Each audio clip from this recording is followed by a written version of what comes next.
He told me that if I left him, when I left my body, my screams would reverberate throughout the universe when I realized the mistake that I'd made by leaving him. I have to take full responsibility because I got in the accident in 2005, broke my ankle.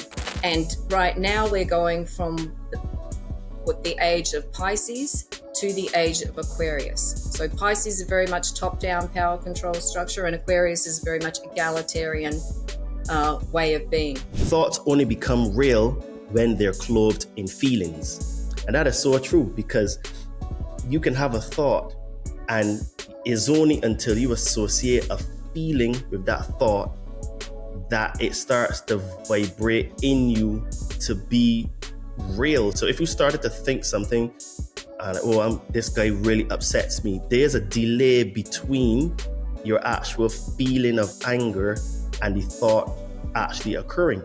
Before I came to the States, I was probably fairly anti-gun laws. I was all just caught up in that mentality. And now I'm like, no.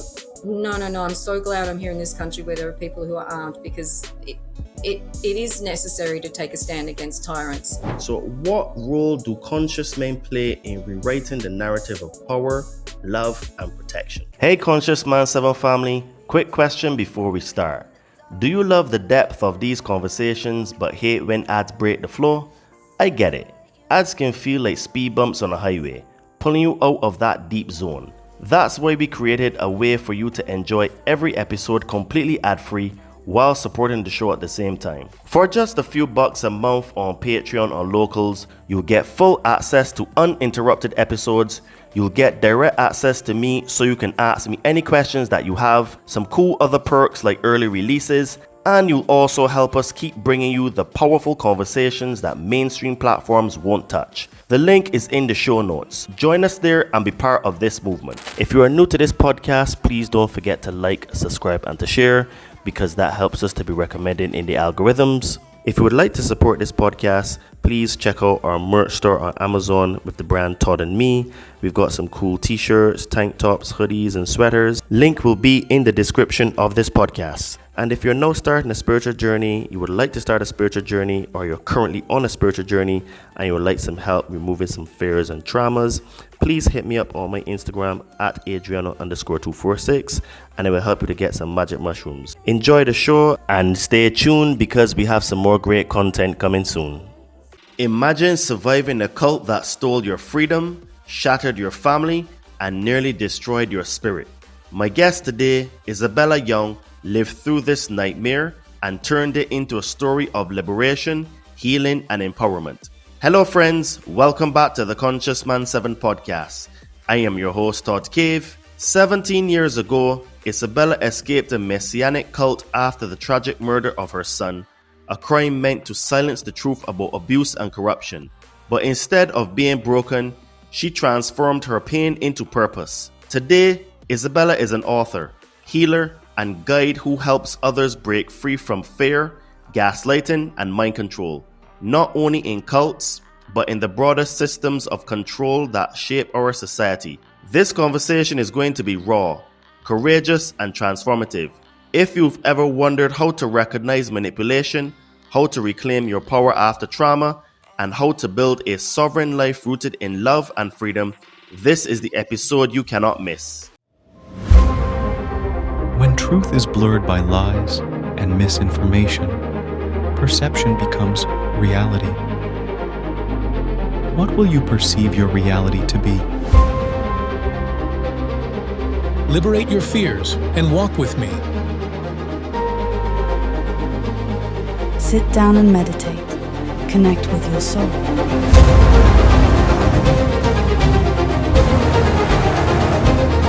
Be a monster and then learn how to control it. You gotta be willing to do the work.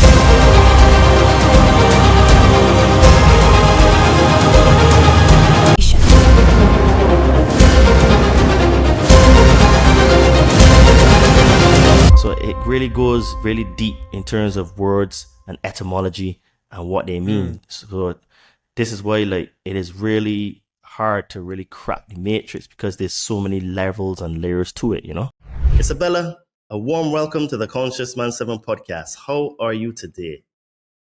I'm extremely well, Todd. Thank you so much for that fabulous introduction. I'm very much looking forward to our conversation today and sharing what I've learned from my experiences with you and your audience.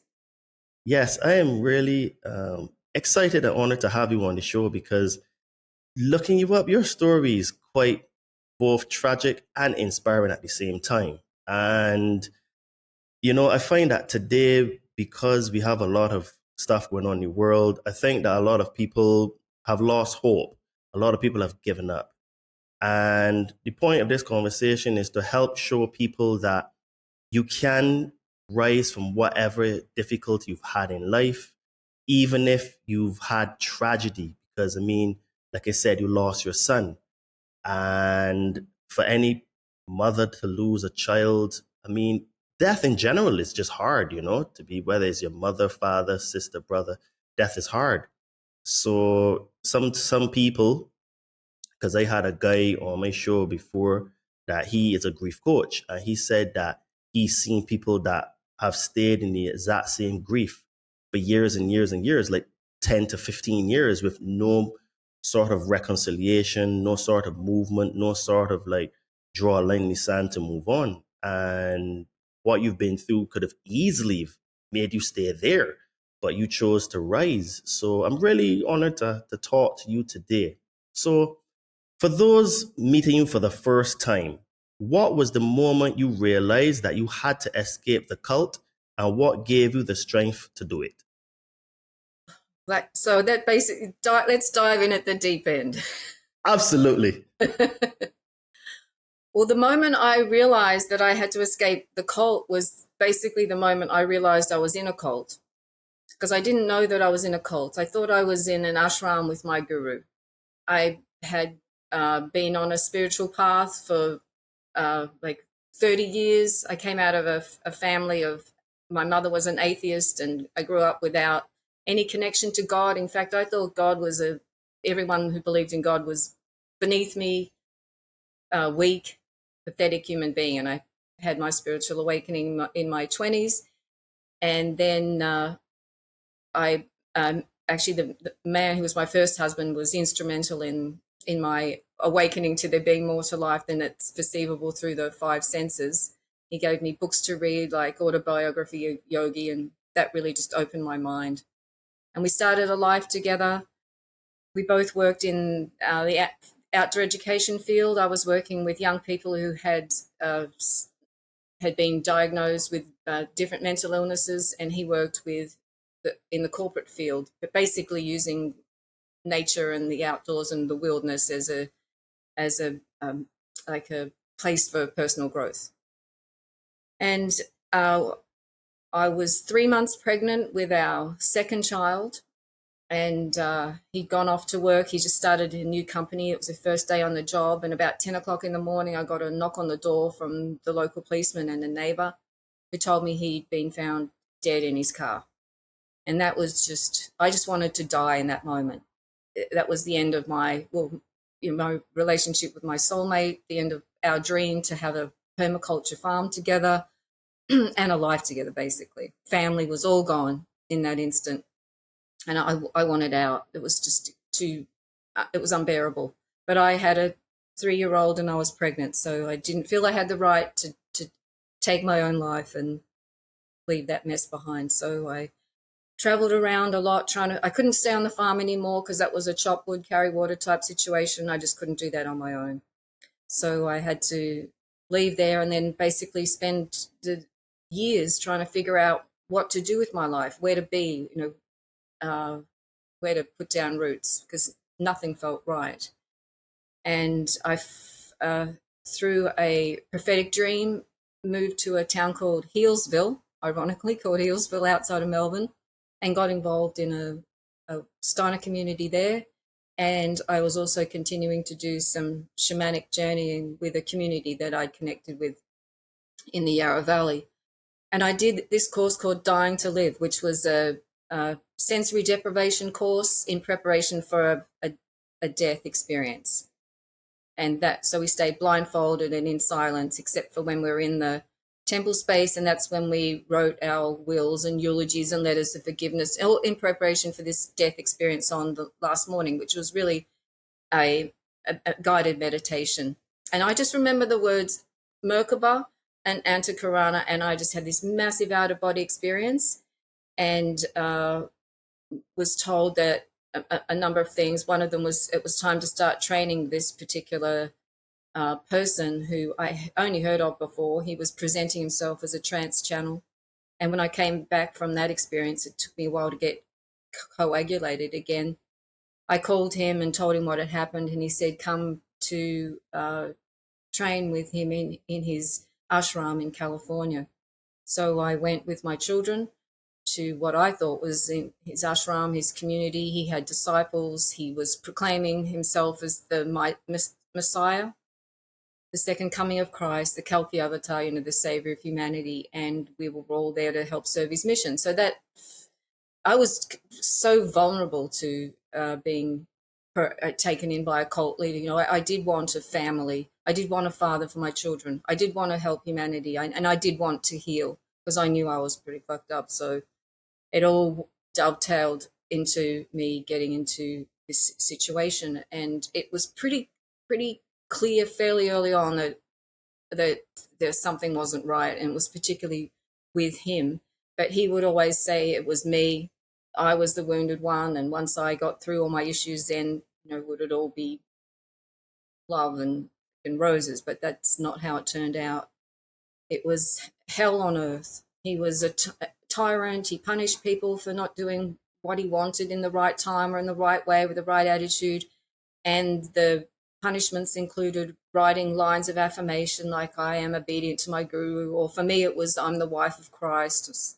I had to write it 90 times a day, 3 times a day for 99 days. And the one who got the worst punishments was my son, because he was able to see through the facade. He could see the lies. He knew about the hypocrisy, and he could see what was going on. So he was often defiant, and he was getting a lot of punishments. And this went on. I just couldn't find a way out, because I ended up marrying him. So I was locked in the legal sense of the word. We also had sex one time to consummate the marriage, and I got pregnant, and he never touched me again for the entire 8 years that I was there. So we had a child together, and that trapped me again. And also he had said that he's my guru. He's the only one who knows who I truly am and is able to guide me to the fullness of my expression of my soul, or some bullshit, So, and I believed him, because I knew I was wounded and I knew I needed help. So I felt stuck. And about 7 years into this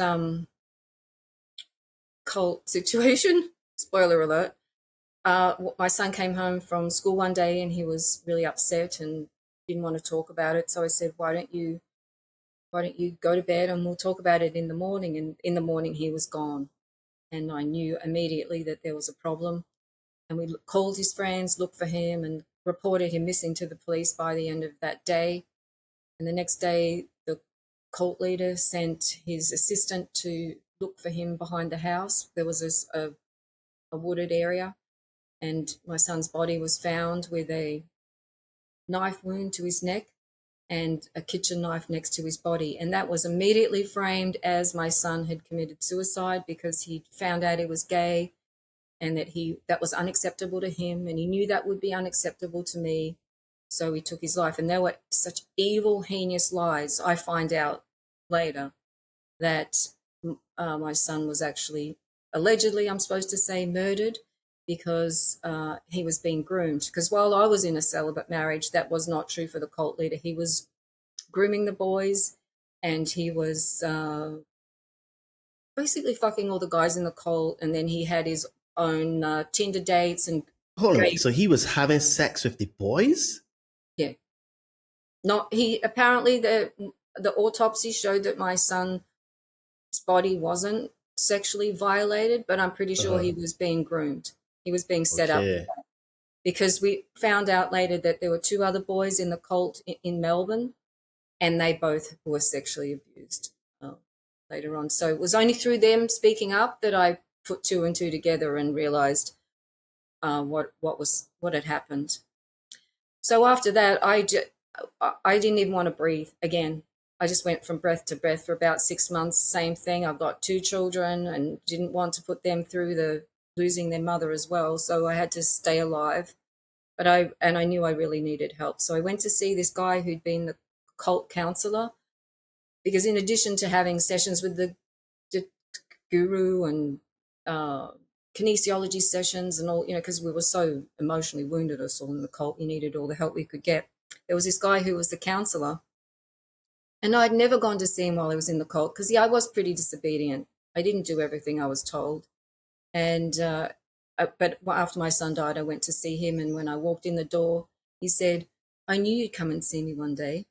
You know you're in a cult, don't you?" And I said, "No, I don't know I'm in a cult. I thought I was in an ashram with my guru." And he said, "Go home and Google cult characteristics," which is what I did.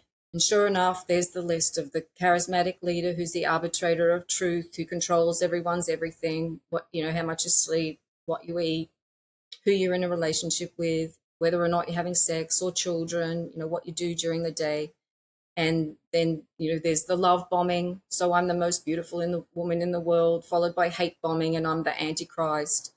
And then there's the PSYOPs, which is psychological operations. They went on all the time. He said that when I was pregnant, that I was carrying the Lord Ganesha, who's the Hindu deity, the remover of obstacles. So, she's come to remove all the obstacles between me and God and between humanity and God and all that. So, that was a real mind fuck for us all to deal with, especially because she was deified and my children were supposed to worship her. So there was so much, the kids were really abused emotionally and mentally. And I have to deal with the guilt for that too. Also, my son was abused physically, like he was made to eat out of a dog bowl in front of people and stuff, like just horrible stuff. And once I realized that I was in a cult, I knew I had to get out. So I'm pretty sure he finally let me go. He wasn't going to let me go. He was holding the legal thing over me or whatever, but I think he knew he was going to have another death on his hands if he made me stay there. So I left and took my youngest child, and we went, the other one was in Australia with my family, and we moved to Kauai, which is when I was able to start understanding what happened to me and start the healing journey, which is ongoing. Okay, so wow, what a story. So let me take a step back. Didn't you not? What was the point that you realized you were in a cult? Because was it when you went to see the therapist or kinesiologist, or is it before then you had feelings like if you were in a cult, but you just were ignoring it just to believe? What was the moment then that you realized, I'm in a cult? Well, when we were in the cult, there was always the joke about we were the cult that wasn't a cult. There were all those other ones are cults, but he's the real deal, right? He's the Messiah. So, this is the not cult. So things didn't feel right. But the actual moment that I realized it was when I went through that checklist of cult, like characteristics of a cult. The tithe, the money, the tithing, the Charismatic leader, the gaslighting. Oh my God, I actually learned all about what that meant, and then realized, I now know that was what was happening to me from day one. I remember early on when I got there, first I came without the children, and I was like the housekeeper of his house for a month. And I remember he sent me to the supermarket, and coming from Australia, they're all different brands. So he tells me to get these different brands of things. And when I brought them home, he told me, that's not what I told you to get. So that was like week one. So we're 7 years into him saying what I said or didn't say. He said this. And as you know about gaslighting, it just makes you crazy, makes you doubt yourself, second guess yourself, and eventually lose your mind. And that's what's happened to me. But the actual moment was when I read through that checklist. And this brings me to another point that I've like to speak about, and that's, I know some cult experts say don't tell people that they're in cults because you'll just drive them further in and create more of a division between you and that person. But if someone hadn't told me I was in a cult, I don't know when I would have woken up to. I think everyone, including especially me, would have suffered a lot more if I hadn't been made aware of that. And then I found out years later that my parents, who divorced most horribly when I was 12, never did anything together, actually went along to see a cult expert within a year of me leaving Australia. And they never said a word. No one ever said that. No friends, no one ever got in my face and said, you're in a cult. You're in a cult and you need to, get out. I did get one letter from an anonymous letter or email, I think, that said, when I went to Australia, they said, your husband's a homosexual. He's, having all these relationships with men. Get yourself a lawyer. Don't go back and start divorce proceedings. So that was later on that someone warned me. So I think it's important to let people know how, as best you can, that they're in a cult environment. And I think that what would have worked for me is to have information presented, like take photos of him at the gym, with all his, hooking up. Take photos of, what he's doing when he says he's doing something, but he's actually doing something else. Get a forensic accountant to look at the bank statements so I know that he's siphoning off money for his, own investments and stealing it from everyone, including me. So I think, providing that proof. But the most important thing is to let people know they're in a cult, because otherwise the cults are an invisible prison, right? They're a cage for consciousness. And unless you know that there's a cage there, you can't see it, but you can feel it. Very, very true. Right? Unless you know it's there, escape isn't possible. But once you realize that there's cult programming or cult activities going on, then escape is both possible and probable. Yes, very much so. And we can delve into cults and stuff a little bit later on. Yeah. But you've shared that your son's tragic murder was a turning point. How did you process the grief while you were also fighting for your survival? I just cried and screamed and raged. I've cried rivers of tears. Yeah, just through letting the emotions out, full on rage, screaming with towels and thumping mattresses and, just crying all the time. Basically just letting the emotion move through me, going down to the beach and screaming at the ocean. I spent a lot of time in the ocean, and I would scream underwater, so people couldn't hear me. I'd go in my car, the windows wound up in a isolated place, and just, cry and scream and rage. Because I thought I've got a lot of planets in Scorpio, I understand that I've got a lot of tests around death this lifetime, but I thought I'd really done my time with death when my husband passed away suddenly. But here I was then facing the loss of my son. And it was just really through emotionality. And then also I had the support of a few good friends. And that's been like foundational for me to get through my life, really, is having just a couple of friends who come along the journey with me. That's really good, because I can only imagine what it'd be like to lose both your husband and son as well, what that would do to you. And, a lot of people may be listening to this conversation and say, quotation marks, why don't victims just leave? So what were the psychological and emotional barriers that made it so difficult to walk away when you were in the cult? Like I said, he had me, believing that he was my guru. So he's the ones who has the keys to my enlightenment.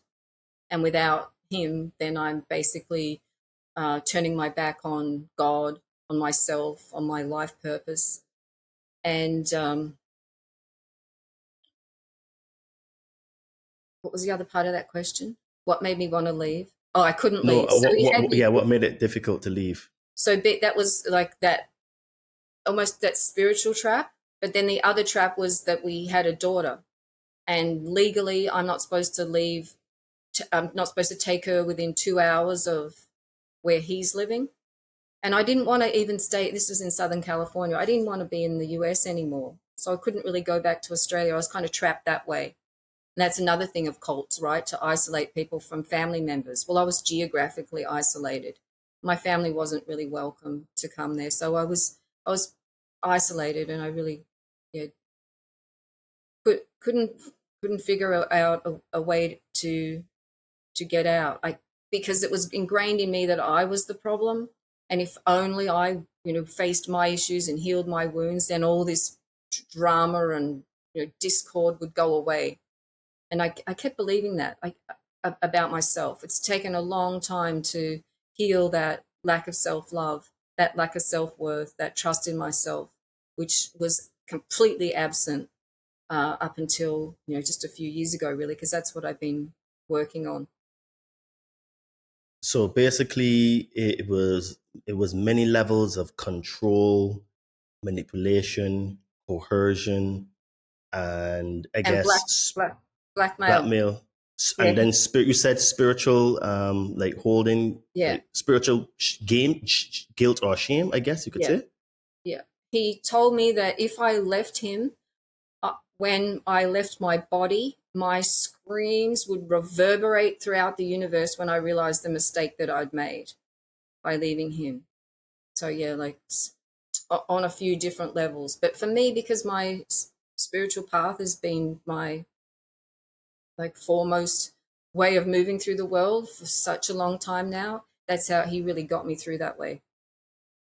Okay, so basically, there were many levels of manipulation, coercion, indoctrination, and guilt and shame. So now, with all of that said, how does cult brainwashing compare to everyday manipulation we see in politics, media, and even relationships? It's exactly the same. What I experienced in the cult was a miniaturization of what's being played out on a global scale. And that's something that I came to realize once I understood cult dynamics. Then I started looking at how things were playing out on the world stage, how there's all the mind control through the media, that's mainstream media and the television. That these are mind control tools. That's what they're for. It's not just here's an entertainment system for you. They're actually tools of mind control.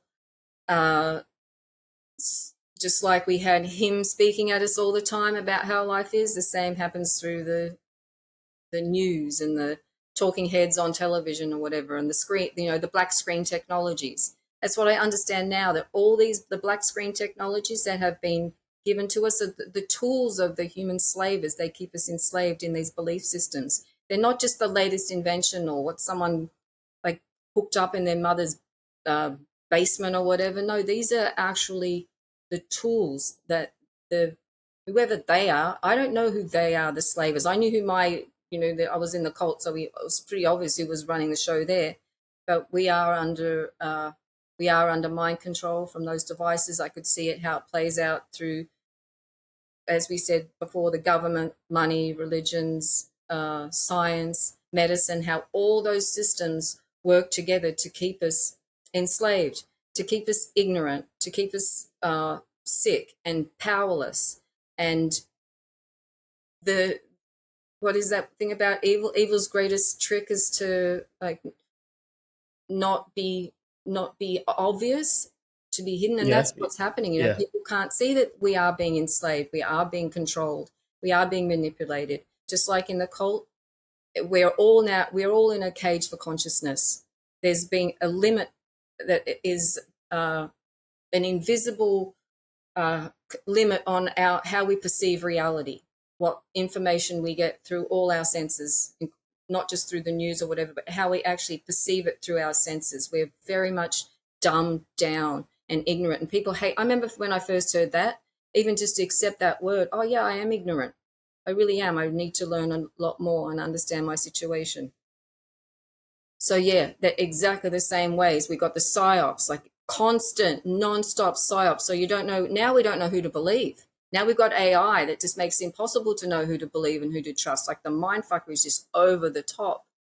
We've got the psyops. We've got the gaslighting that, that's just non-stop as well. We've got the just all the same tactics that are used on a small scale. And just to be clear, cults aren't just in religious groups or whatever. Like the cult dynamics play out in political parties, in sports teams, in multi-level marketing, even in families, and in, it can be in a couple where someone can be the cult leader and the other one's the followers. So my point is that cult dynamics are throughout our society, and even throughout like what's playing out on the world stage. And it's only when we really accept that truth that we have any shot of breaking free and creating something that works for everyone.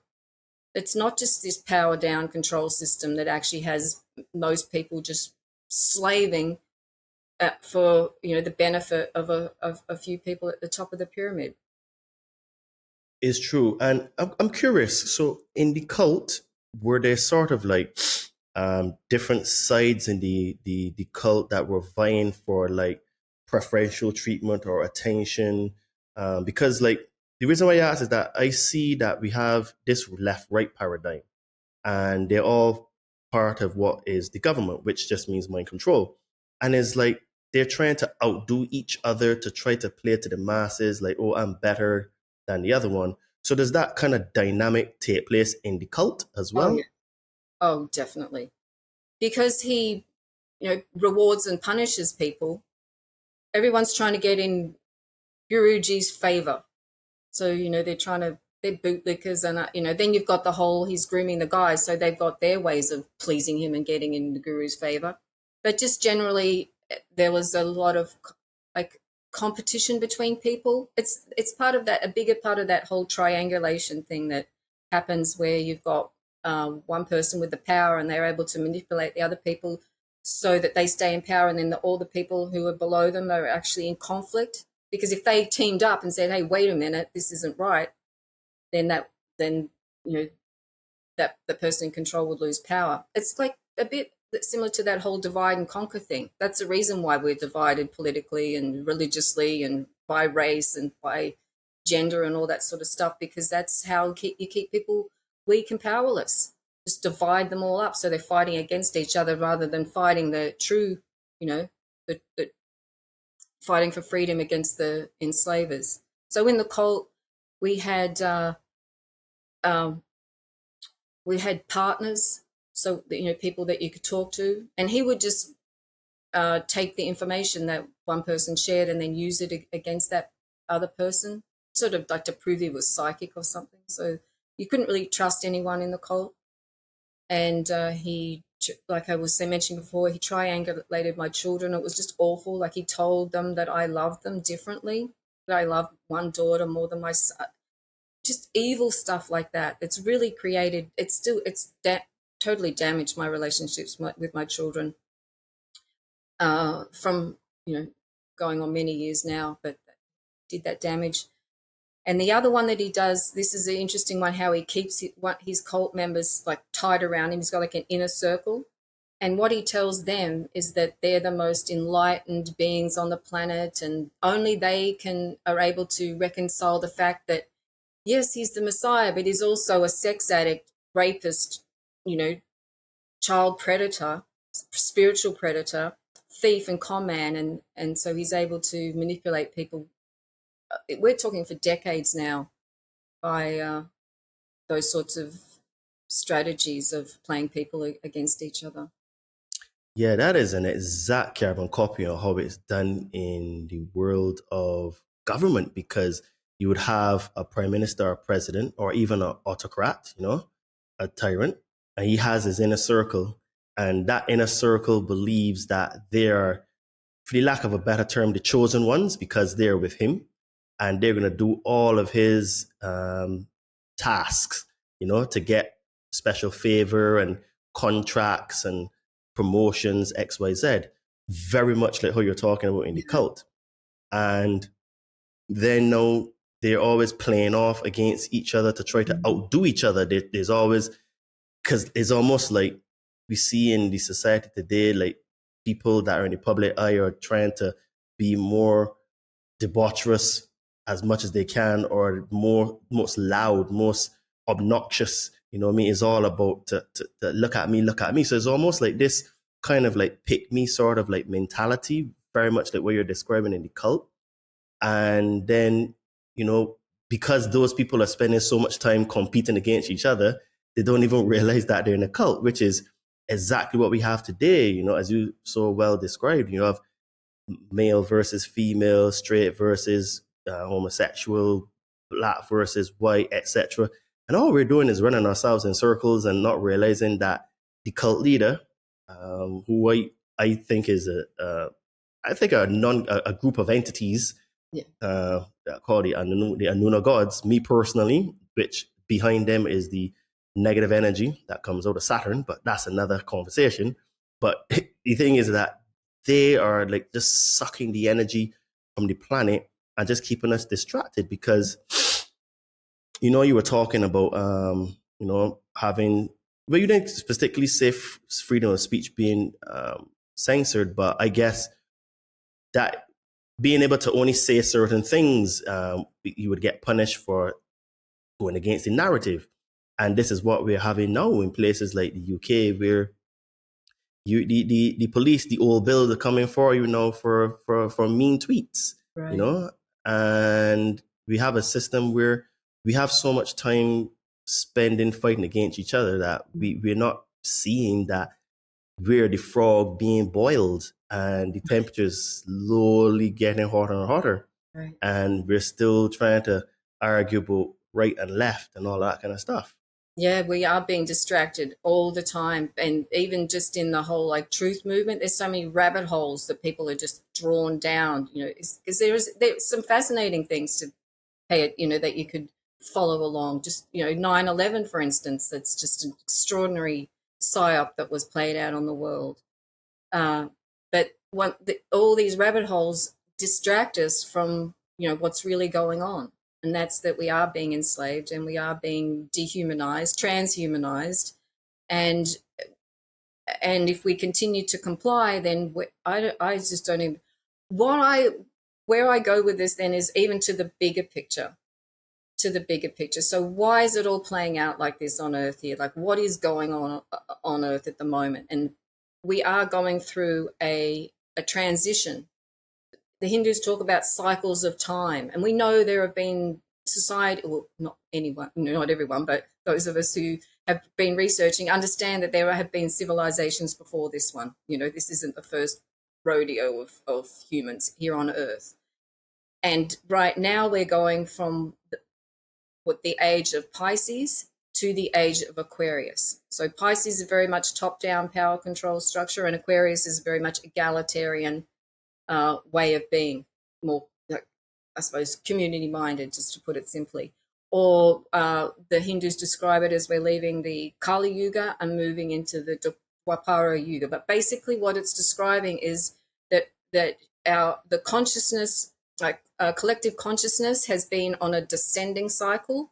So, you know, very much going down into the, you know, me, give me, look at me, what am I getting, you know, and completely separated from God consciousness, from high consciousness, from any like understanding or devotion to serving others and creating a beautiful world for everyone to enjoy.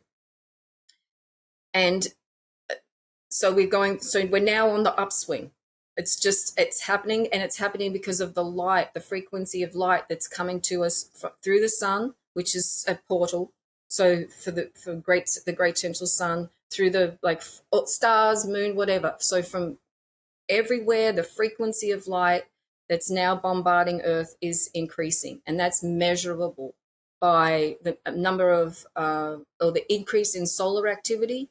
So there are solar flares that are different categories. There's C, M, and X class flares, and we're getting just as much solar activity in a month that we would normally get in 6 months. So we're being bombarded by all this solar energy, you know, plasma waves, you know, tsunamis of light, and that is stirring shit up, right? From the DNA to our society. And we're now able to, through the increase in the frequency of light, we can now see what was lurking in the shadows. because all this control and manipulation has been going on for a long time. That's what all the kings and the monarchies were all about. They were just, sucking the life force and the blood and sweat and tears out of the lower classes or whatever, and it's just transformed into what it is now. So understanding that the light frequency is going to continue to increase. It's also measurable through the Schumann resonance, which is the scientific way of measuring what they call the pulse of the earth, or the heartbeat of the earth. It's basically it's the frequency of the planet. It's a battery, right? So it's got a measurable frequency. It's an energetic being.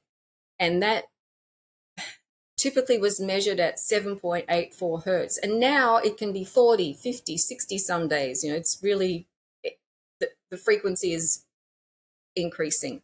There's also this other, what's it called? It's called albedo.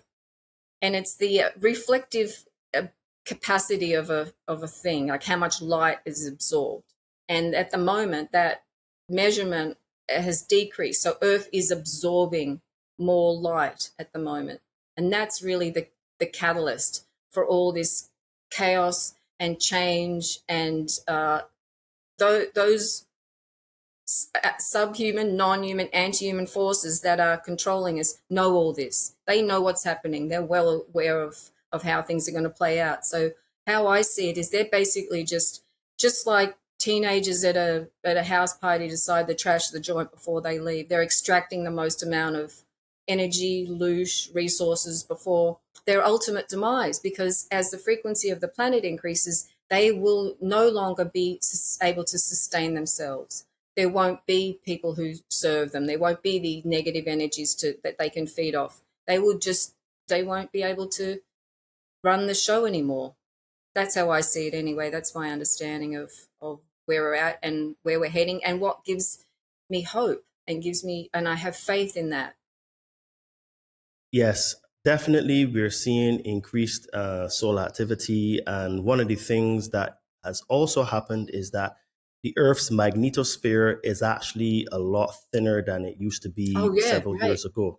Right. So for people that don't know what the magnetosphere is, it's a field of energy around the planet that kind of protects the Earth from planetary invaders and collisions and stuff. And that, I guess, for the lack of a better term, a force field. Yeah. The force field itself is a lot thinner and weaker. Mm-hmm.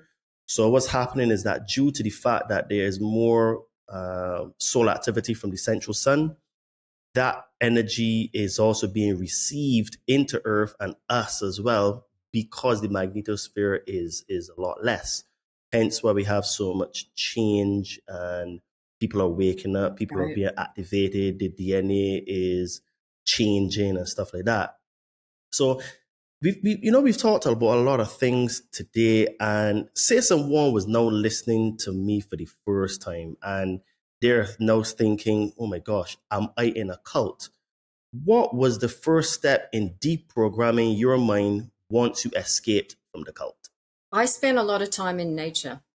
I spent a lot of time, I'm here in Kauai, so I was hiking and swimming, walking on the beach.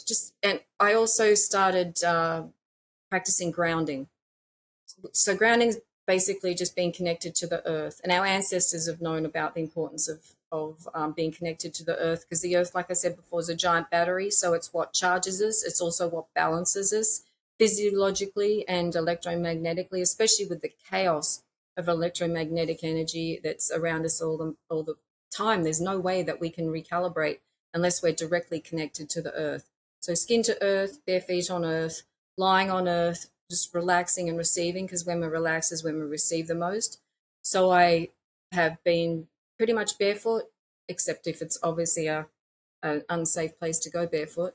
And that helped stabilize my nervous system, because I was in such chaos after leaving there, such trauma and chaos, that by being connected to the earth, that just helped me calm down, basically. Just calm down. And then I started the practice of sun gazing. So every morning when the sun comes up, I can see it, I will watch it as it rises above the ocean and just receive that light into my eyes. And that light, so light is information. Light is life optimizing information. And it's got codes, and that's what you were saying before. There's a lot of people waking up now because of these light codes that we're receiving. And I don't know exactly how it works because it's way beyond, my comprehension, but I just know that it does work. It's expanded my consciousness, it's dissolved cognitive dissonance, and it's allowed me to receive an absolute shit ton of information that I've been able to condense and put into the books that I write. So the time spent in nature, just even there's so much benefit. It just to slow down like that. Besides watching the sun, watch the moon rise, watch your stargaze, cloud watch the insects, watch bees, smell flowers, touch plants, because you can receive grounding by touching trees as well as crystals and other grounded pets. So the short answer is basically connecting with nature is what's helped me clear my mind, reduce my trauma, and just basically rediscover who I am. Because once I left that cult, I didn't know who I was, what I was doing, why I was doing it. I had to learn to love myself and trust myself. And it's really come through a lot of that, like just the love that I feel from nature. It's unconditional. It's always there. I communicate with different entities and beings, and it's always loving and helpful and supportive. And I highly recommend it. Spend as much time as possible in nature every day, away from black screen technologies, and just relax and receive. Because, I concur. yeah. I concur. So with that being said, can you share like some sort of a healing ritual or plant medicine experience that cracked something open for you? Yeah, that was sun gazing. Yeah. Okay. Yeah. So And I have and plant medicines too. I felt called to be go on an ayahuasca journey, and so I did that. And then there are other plant medicines that I use.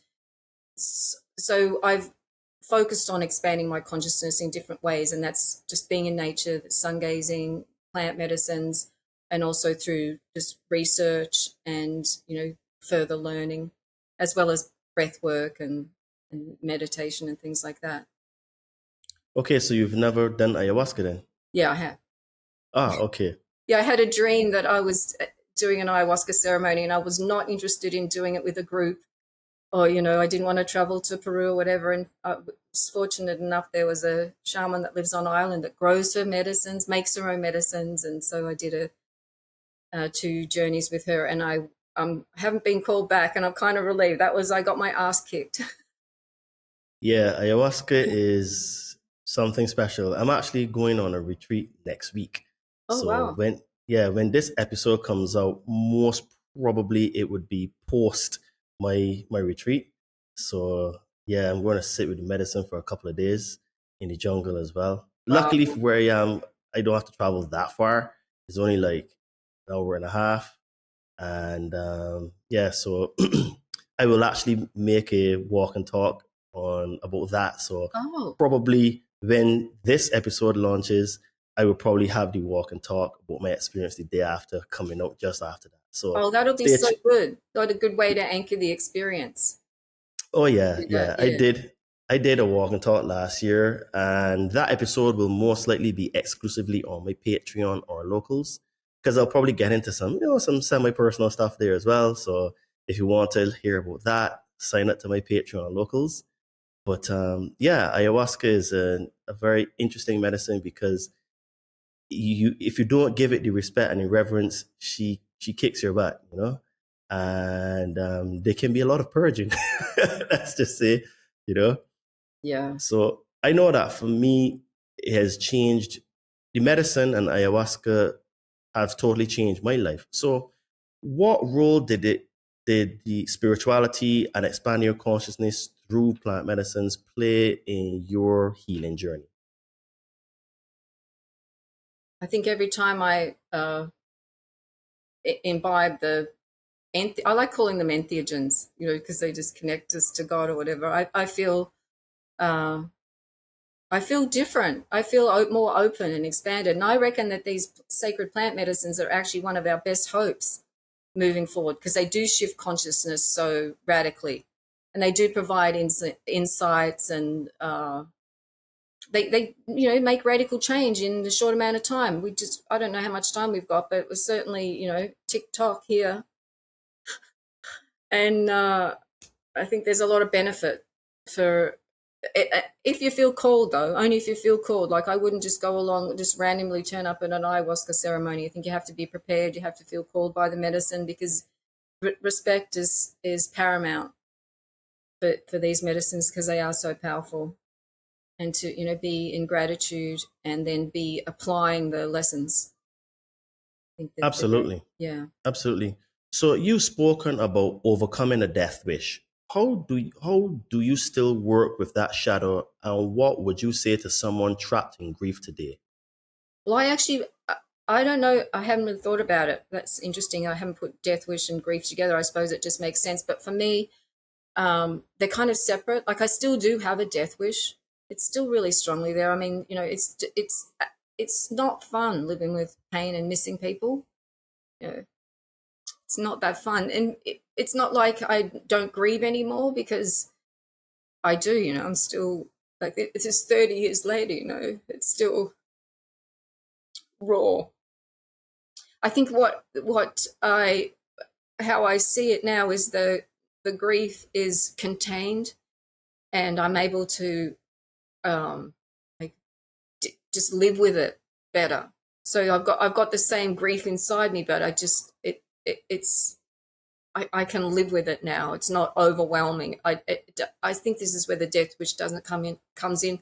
Sorry, the grief doesn't rise up and I want out straight away, because I was told that if I keep on thinking that way, that's where I'll end up. So I had to, because of children and all that, I did have to just stop thinking that way. And how I do that is it's just through what I call thought police. I have to police my own thoughts. So when the thoughts come up, if I want out or whatever, I just have to actually say out loud sometimes, like, stop, and then bring in some other thought that's more positive or even neutral, or just basically change the track. So I can, keep the death wish sort of at bay with that type of mind control of myself. And then with the grief, I just allow the emotions to come up. I'm not going to, I think it's really essential for us to be experiencing our emotions, not in a way that hurts other people. So I'm not going to go and like yell at someone or, cause damage to someone's personal property, but I will express my emotions as they arise, if it's fitting. I think crying is healing, and if more people cried freely without apologizing for it or stuffing it down or suppressing it, I think we'd be a lot better off. So I just basically feel my feelings. It's interesting that you use the word thought police, because that is akin to what Christ said, where you need to take every thought and word captive. And that is basically what being the thought police is for yourself, where you take responsibility for every thought, where, as soon as it comes, you have to get rid of it. Because I was reading, I can't remember which book it was, but they were saying that when sort of like a strong thought or emotion comes in, you have 90 seconds where you're not really able to control the thought happening or the emotion associated with it. And after 90 seconds, it becomes your choice to continue having that thought and that experience. So the book was saying that you just have to weather the storm for 90 seconds. And then after that, is up to you to put it away. And I remember when I was reading the I Am Discourse series by Saint Germain, he said that your thoughts and your feelings are the greatest creative powers that you have. And he said that thoughts only become thoughts only become real when they're clothed in feelings. And that is so true, because you can have a thought, and it's only until you associate a feeling with that thought that it starts to vibrate in you to be real. So if you started to think something, and this guy really upsets me, there's a delay between your actual feeling of anger and the thought actually occurring. So he always says that when the student realizes how important, how powerful the mighty I am is inside of you, that the student will take every thought and feeling captive. So he also says it in a different way. And for those people, the I am is basically the Christ or the Krishna, the Kundalini, whatever word you want to use, the great spirit in you, because every master has their own terminology, but it's basically the essence inside of you that connects you to the universal consciousness, you know? So after leaving, how did you start rebuilding self-love when guilt and shame were so ingrained? Can I just go back to what you were saying about that? I really appreciated what you shared about the Okay. thoughts and feelings and the I am, because we're the creator beings. We're the ones that create, and whoever is controlling us is creating a world that they want to live in. And it's our thoughts and our intentions and our actions and our words that create. So we do need to be mindful of how we're what we're thinking, what we're doing, what we're saying, because we're the ones that are creating the future. So how we go as a civilization depends on how we choose to think and speak and act. So we do need to be extremely mindful of what our focus is and what we're thinking and feeling. And that I am statement is the most powerful statement we can make, because any words that follow that is, gets created into reality. So I'm sure I'm sure you know this, but instead of saying like I'm sick or whatever, you can say I feel sick. And then you can also turn it into the creative power. So you can use it to bring in emotion and then create whatever it is you want. But here's the other thing that I want to say about this whole like manifestation and stuff, people and creation and all that. For me, it's not about what I want. My life is in service to the I am, God, the high, the source, all that is. I'm living in service to that. So I'm not about what I want. It's about how can I best live to be in service and make a contribution to the common good and the greatest good of all. So, I just wanted to emphasize that, because that often gets brought up as spiritual people are all about manifesting what you want and all this. And I don't think that's the best way to go. It's just like listen to intuition, listen to source, listen to, guidance that you're receiving from, your higher power, whatever, and then follow that, because that's what's going to get us out of this enslavement and living as sovereign beings in a new earth. Yes, absolutely. And this is the reason why Yeshua, he said, I am the truth, the way, and the life. Now, what a lot of people misunderstand about that statement is that he was invoking his God self in the moment that he made those statements. So in that moment, he was saying, look, guys, I am the way that you should be. So think like me, talk like me, act like me, be like me, and you will be exactly able to do the things that I am doing. This is why he said, greater things shall ye do.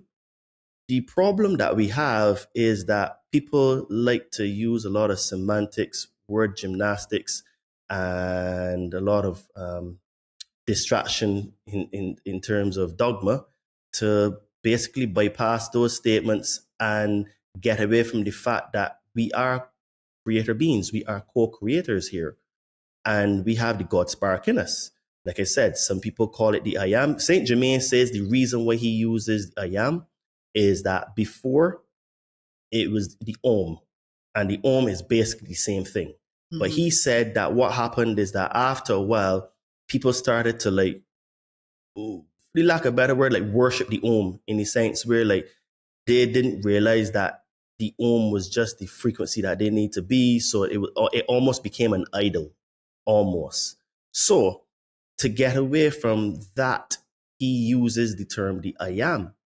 And then you have Yeshua using the I am, which when he made his most powerful statements in the New Testament, and most of those were in John, he actually used the I am. It was the invocation of his God self. Right. So what happens is that I get a lot of attack from fundamentalist Christians when I say that I am God, and they say they misunderstand me where I say that I think I am the God, but I am God just like you are God and everything else is God because everything came from God. So if everything came from God and we are it and it is us, it's only obvious that we share the same attributes. Right. But Fractals, right? correct.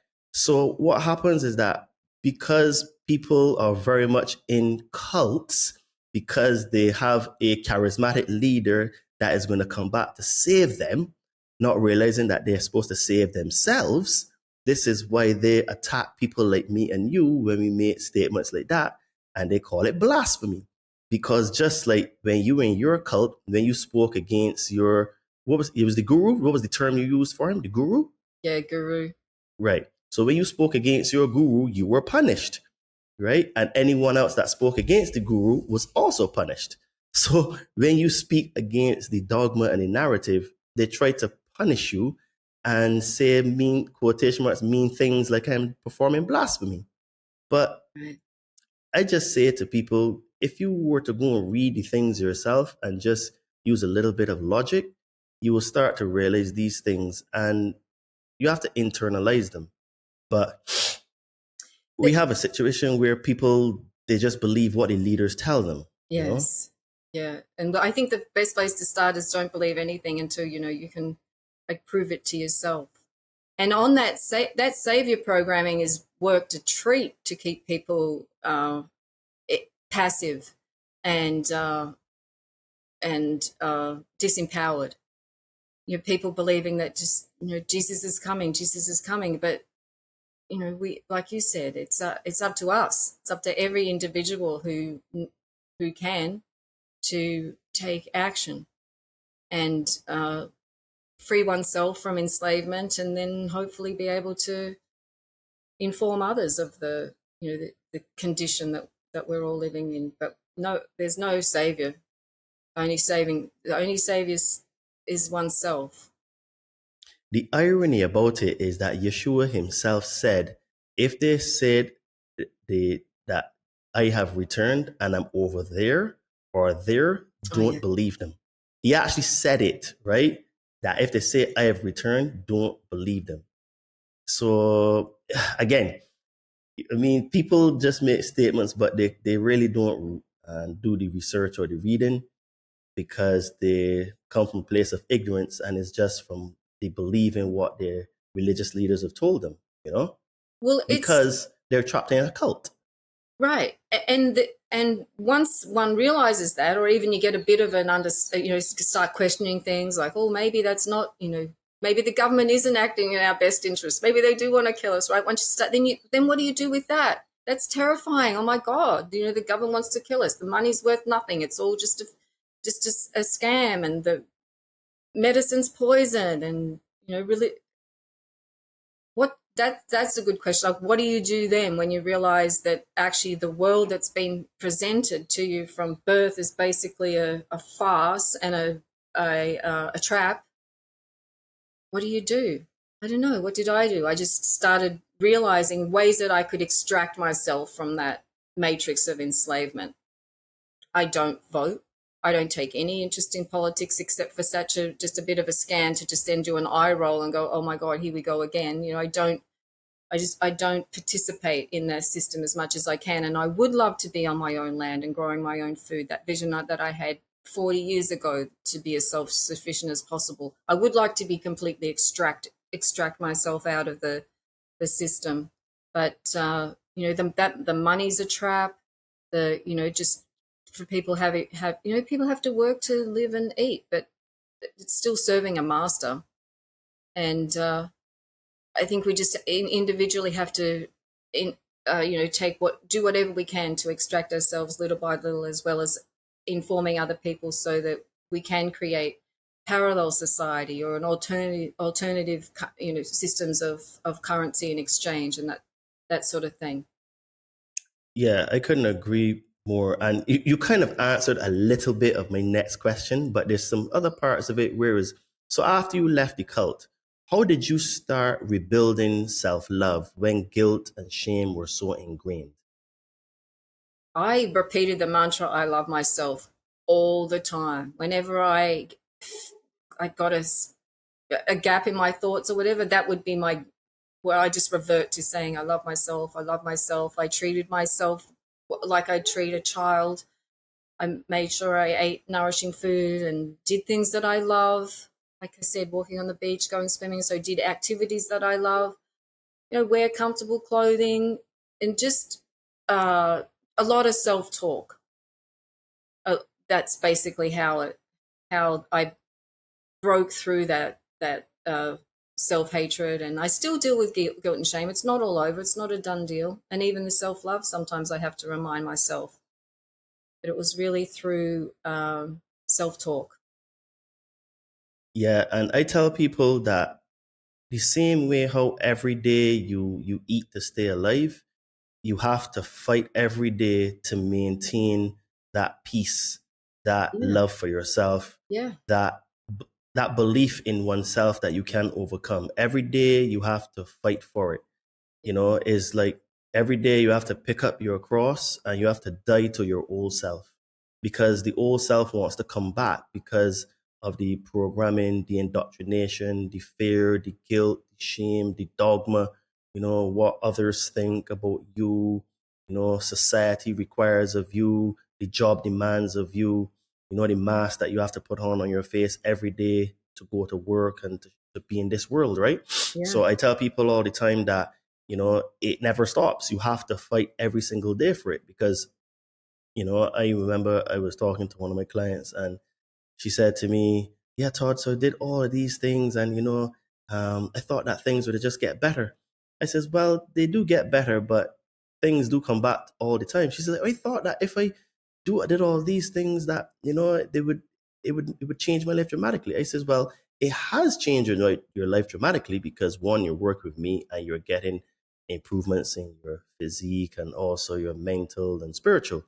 But every single time that you make a level up, you always get a beat down, and then you have to fight again, and then you level up again. So it's just the cycle of life of up and down, up and down. But as long as your trajectory is going up all the time, it means that you're winning. And one of the things that I tell my clients all the time is to stack your wins. And what I mean by that is the things that you achieved, even if it was not perfect, it's a win. And then make a note of that. And then over time, you will realize how many wins you've actually collected for the week and then for the month. And then when you actually look at your journal, you say, oh my goodness, I had a year of wins. Now, it may not have seemed like that, but all those wins have made you in a better position today than it did 1 year before today. So as long as your trajectory is going up, it means that you are actually improving. yeah, So definitely. And we do have to protect ourselves because there are dark forces that are just, especially, as you continue to expand consciousness and, broaden perception of reality. And basically it's in embodying light. That's what I've come to understand. That's why I sun gaze all the time. I just embody light through my eyes, also through my skin and all that. But as my light quotient increases, then any dark entities or whatever are going to come and try and siphon off that or shut that down. So we do need to be aware of that and to protect ourselves. And that can be done by, well, embodying light's a good one, but also a prayer of protection.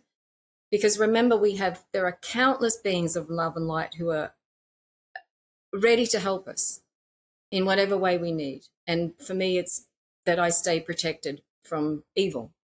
And those beings cannot help us unless they're asked because of free will. They can't intercede or whatever. So it's important that we stay protected because, like you say, it's an everyday. It's kind of like some days are easier than others, but pretty much, there's a battle going on every day, and in some kind, an internal battle, and then also then external battle too, because of the way that the dark forces come at us through medicine or the government or food or whatever. This is the one thing that I've talked about that I know people we're actually already in a third world war.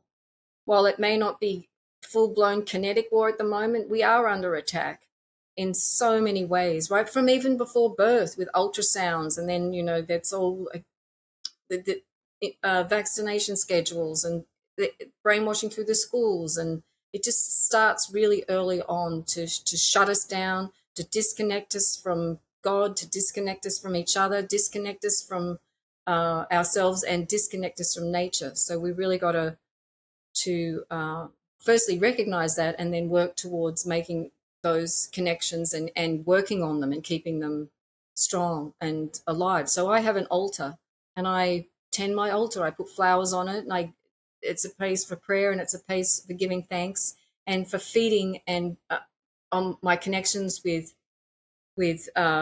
God, with my ancestors, and with all the unseen beings who I know are supporting me, including my husband and my son. Yes, definitely. That's a very good piece of advice to do, to basically is akin to giving gratitude, which Yeah. is what I tell my clients every day, right? I say that, you don't have to do, if you can't get to do a full meditation every day, spend just up to 5 minutes. You don't need a long time. Just Oh, take a short break and give some gratitude, and it will make a big difference in how you view your world, how you view life, how you feel about yourself, because there's always someone out there that's in a worse position than you. And not only that, you realize how beautiful the world is, because yes, there are some scary things out there, but like you said, we're manifesting these things through our collective consciousness. So the more we basically realign our thoughts to be more positive, the more positive the world will show up to us, exactly. because our thoughts create our reality, right? Mhm. So it is really a matter of stacking the deck of your subconscious mind with more positive thoughts, so that you have a lot more in reserve for when times become challenging, that you can catch yourself. Right. And gratitude is key.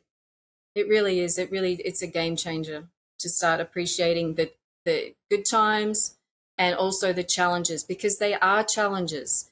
It's not, things aren't happening to us, they're happening for us, because And we with are us. spiritual beings. And what was that? And with us. And with us. That's beautiful. Because this, we are here to evolve. We are here to learn and grow. And we created, this is the thing, I think this was the key shift in my healing journey. Not that it's complete, it's ongoing, but this was a big shift, was when I realized that I wanted, chose, and created everything that's happened to me in my life. Yes, there were times when I was a victim, but overall, I was the one that said, this has all been set up, this has been orchestrated. And it doesn't mean that I feel any less guilty about what's happened, or perhaps I could have made a different choice or whatever. But I'm the one that's responsible for everything that's happened and will continue to happen. And once I took full responsibility for that, then I'm not a victim anymore. In fact, I'm at the point where I should be thanking the cult leader, because he played his role perfectly. Thank my mother, because she was a perfect mother for me. And I think that's very empowering to move into that ownership of what happens through life, good, bad, ugly, or whatever. Absolutely. Taking responsibility is huge. And I find that a lot of people today don't take responsibility, which is why we have a lot of victim mentality Right. instead of victor mentality. Yeah. And victor mentality is taking full responsibility for everything in your life, all your wins and all your losses, all your highs and your lows. Hmm. And when you do that, you realize that even the lows have propelled you to be where you are today, because if you didn't have the laws, you wouldn't have had the knowledge that you have now, No. right? So first you get the pain, then you get the lesson, then you get the wisdom. But you Hmm. can't get the wisdom without the pain or the lesson. No. So it is one of those things that, even though, I don't like suffering myself, what I mean, and I don't think anyone with two brain cells to rub against would honestly say, yeah, I love suffering, but the suffering has led me to do what I do today, and is the reason why I am able to coach people, because I've been through Right. the darkness, I've been through the fire, and then it led me to forming this podcast, which is something that I never could have envisaged or imagined when my life blew up. So I have to say, well, I have to take full responsibility, because I got in the accident in 2005, broke my ankle, and then that caused a series of dominoes in my life to fall from 2017, when I had my massive awakening. So, the complications that I suffered in 2005 came home to roost in 2017, which put me on this path. And now we have the Conscious Man 7 podcast, right? So my worst time in my life is creating the best time of my life now, because I get to talk to people like you. I learn a lot of stuff on this podcast. So with that being said, we're going to take a very, very short break here to say, guys, if this conversation is resonating with you so far, hit that like button and share this video with someone who needs to hear it. These stories don't just inspire, they save lives. And if you haven't already, hit that subscribe or follow button so that you'll be notified when I drop more awesome episodes like this. And also, drop a comment below with the thing that made you go wow so far with Isabella's story. Now, back to Isabella. So we can touch on a little bit of some of the things that you have said before, but let's go into a little bit more. You have said that you describe cults as microcosms of global control. What parallels do you see between your experience and the systems shaping society today? The main parallel that I see is that I was in a situation that was it was the same thing again, suffering. Just that I was in suffering, and I didn't understand why, because I didn't understand the bigger picture. And I think the same is true for society in general. So many people are suffering, physically, emotionally, and spiritually, and they don't really understand why. And I mastered the art of suffering. I know we're back onto that again, but I suffered all the time, and I would go, oh gosh, why is this happening to me? Here we go again. Why? And then once I, like before was mentioning, then I accepted responsibility for creating my life the way it unfolded. That helped alleviate the suffering, and also just spending time in nature that really reduced the suffering. So now, while I might experience the negative emotions, I'm not suffering all the time like I used to. And I think it's the problem for people who are stuck in the treadmill, the what's it called, that mouse wheel, whatever it is. Yeah, The oh my gosh, the Ferris wheel, the hamster in the Ferris the wheel. hamster wheel. The Yeah, hamster the wheel. hamster wheel. If you don't realize that, if you don't realize you're on a hamster wheel, you don't realize that you were brainwashed from a child by going through the education system. If you don't realize that you're serving a hidden master, then the suffering is going to continue. If you don't realize the food is poison, then you're going to, and that the medicine is also poison, then the suffering will continue. So it's the similarity is being in a situation and not really understanding the bigger picture, as well as carrying, like, for me, I carried a lot of the emotional wounds around, like abandonment and lack of self-love and all that. So until those emotional wounds are healed, and that also allows a bigger picture, a wider perception of reality to take place. So yeah, that's the parallels I see. So, in your opinion, how does fear and shame get used as weapons of control on both the individual and collective level? I can just see that. I see that particularly through religions. That whole original sin idea, like you're born a bad person and then you live your whole life feeling like you've done something wrong and guilty, and then the fear is something that's created and driven through the media with all their psyops and their gaslighting and all that. So you living in fear of houselessness or poverty or disease or loneliness or whatever.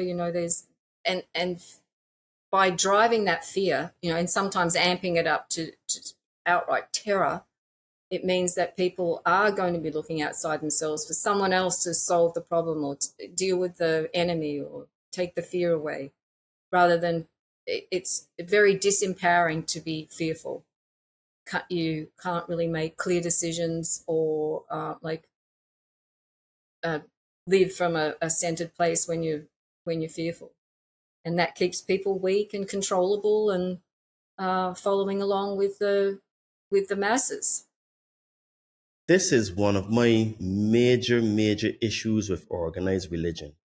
And all organized religion that I have delved into, especially the Abrahamic faiths, use fear as the means of control. So all of these faiths, Christianity, Islam, Judaism, they all talk about we have to fear God. And when you have to fear God, it means then that what people don't realize is that the opposite of love is fear. It's not actually hate, it's actually fear.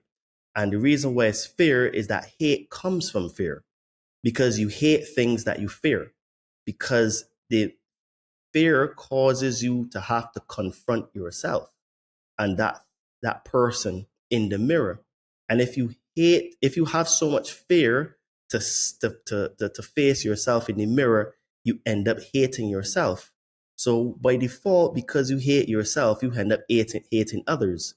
So in reality, the hate that religion puts into people is hate of self, which is why you have an external entity, character, or cult figure that will become the El Salvador, the savior, right? So, this is my major issue with religion. This is why I have said point blank that religions are cults. Yeah, I agree. And that the three main religions that rule the planet are the religion of money, the religion of government, and organized religion. Yeah. Because the people that are believers in government believe the government is their friend. And the government only told us to stay in our house for 2 weeks because they were trying to protect us from a virus that you had to take a test to find out if you had or not.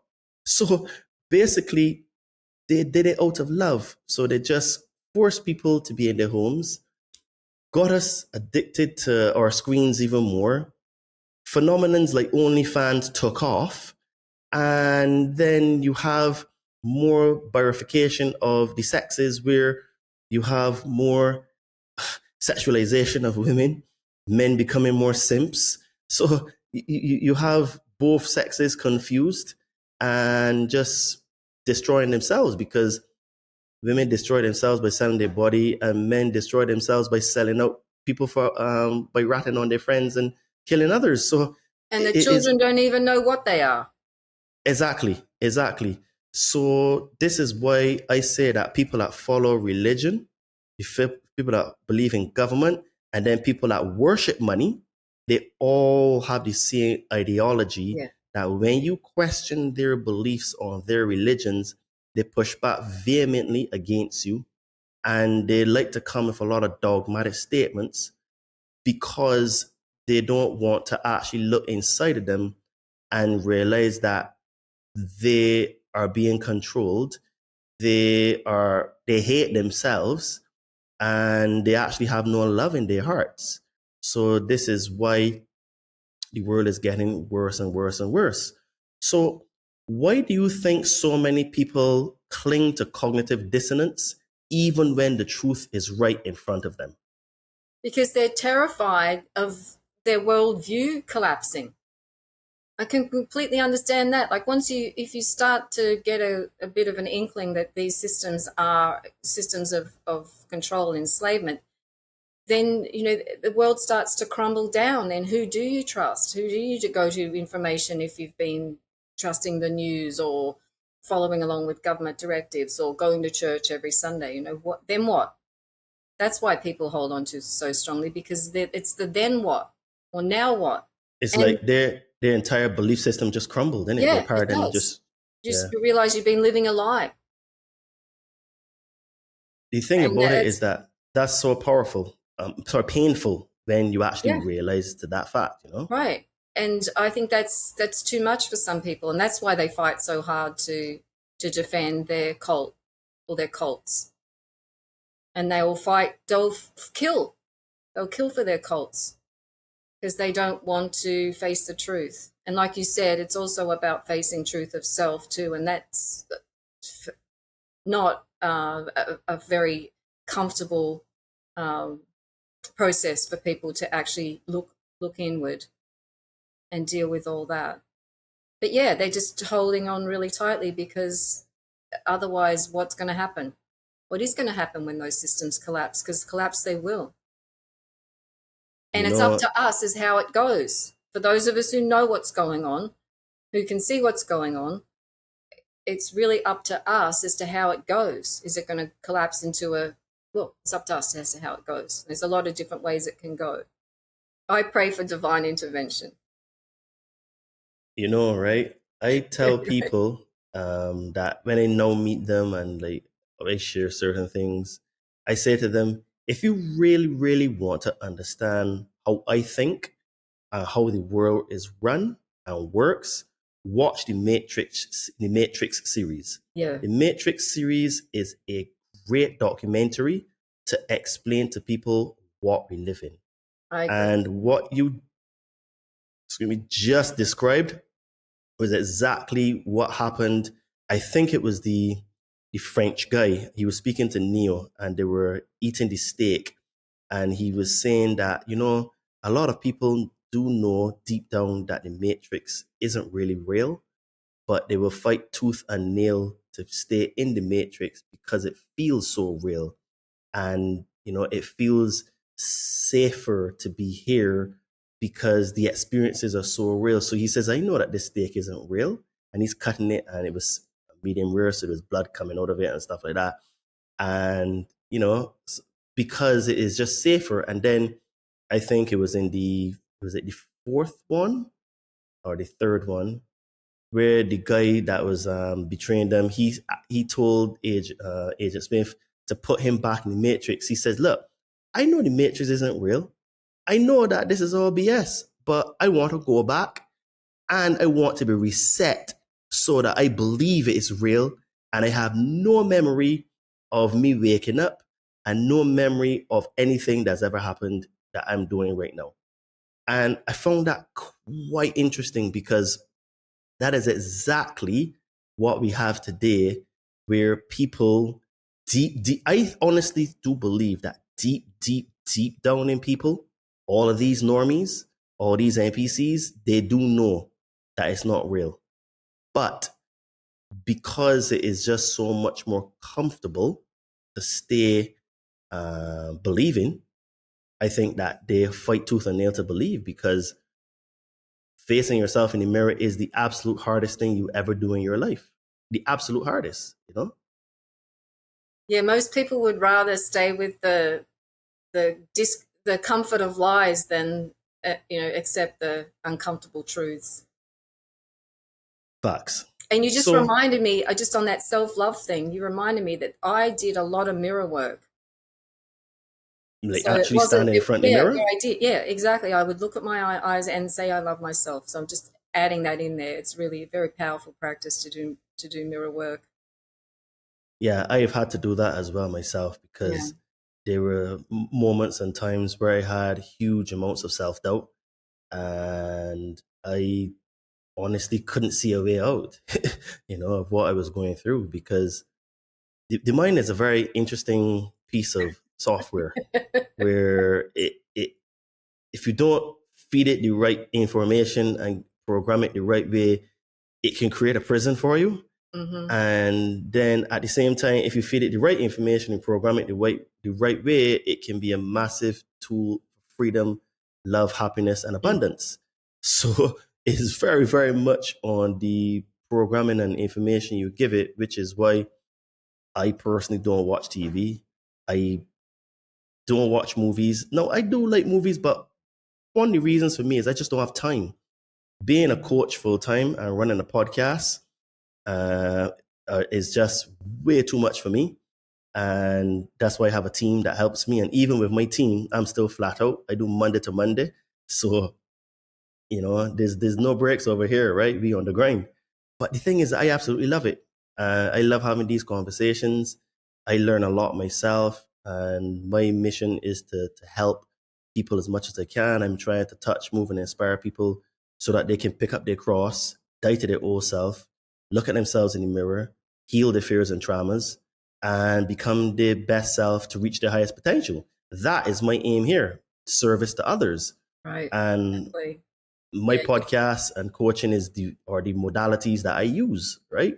Mhm. So if And thank you I for doing that work. It's really important work. Thank you for your contribution to the health and the freedom and future of humanity.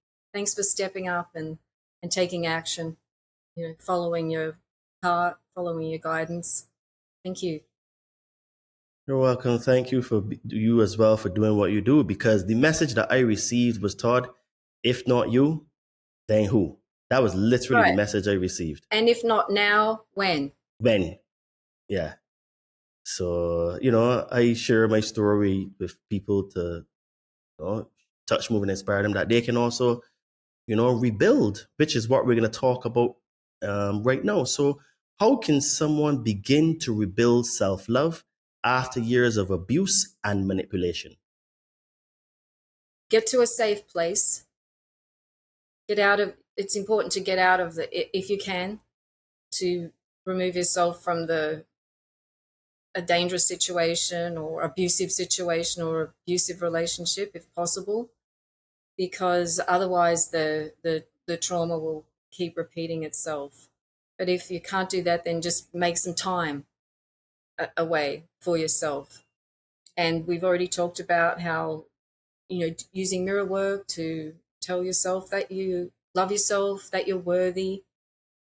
And basically, you're going to be counteracting everything that's being told to you about yourself that's lies and not true. So you have to basically reprogram your subconscious mind with what's true. You can go through work out your beliefs about yourself, that you're just whatever, like not beautiful or whatever, and then you have to change those negative thoughts, replace them with either positive thoughts or something neutral. So there's a lot of that conscious work that you can mind work that you can do, in addition to treating yourself with nourishing foods that you cooked or someone else has cooked with love. So then you're ingesting the love and the nutrition. That's really important. Like it's best not to eat like junk foods and highly processed foods, because they are poisonous and they do weaken us in a lot of ways. They certainly don't contribute to our self-love. Drink Facts. drink high vibrational water, which is water that's usually not tap water, spring water, probably not bottled water. And then you can put that water out in the sun to increase its photonic energy. You can also bless it, like pray over it and ask that it optimize your being. So you're always drinking high vibrational water.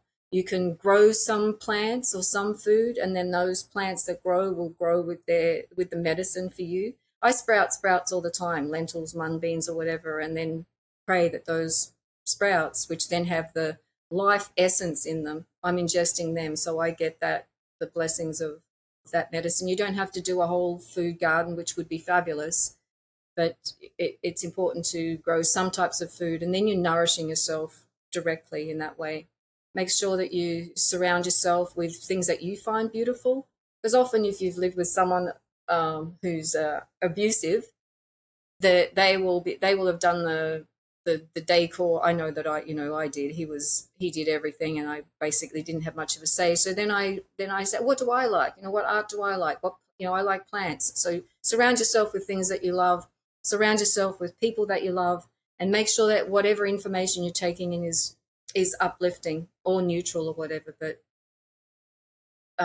it's best not to listen to news or mainstream news or whatever, or Agreed.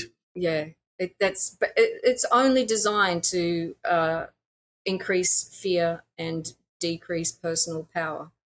So that the whole self thing is love is really about creating your life so that you feel good about all the aspects that that you have, your friends, your car, your home, clothes that you wear, that you feel comfortable in it, and that you're not doing it for someone else or trying to please someone else. It's all about really pleasing yourself, which is kind of ironic because it sounds selfish, but you've got to kind of be selfish at least to start with, to heal those deep wounds of like lack of self-love or shame and guilt.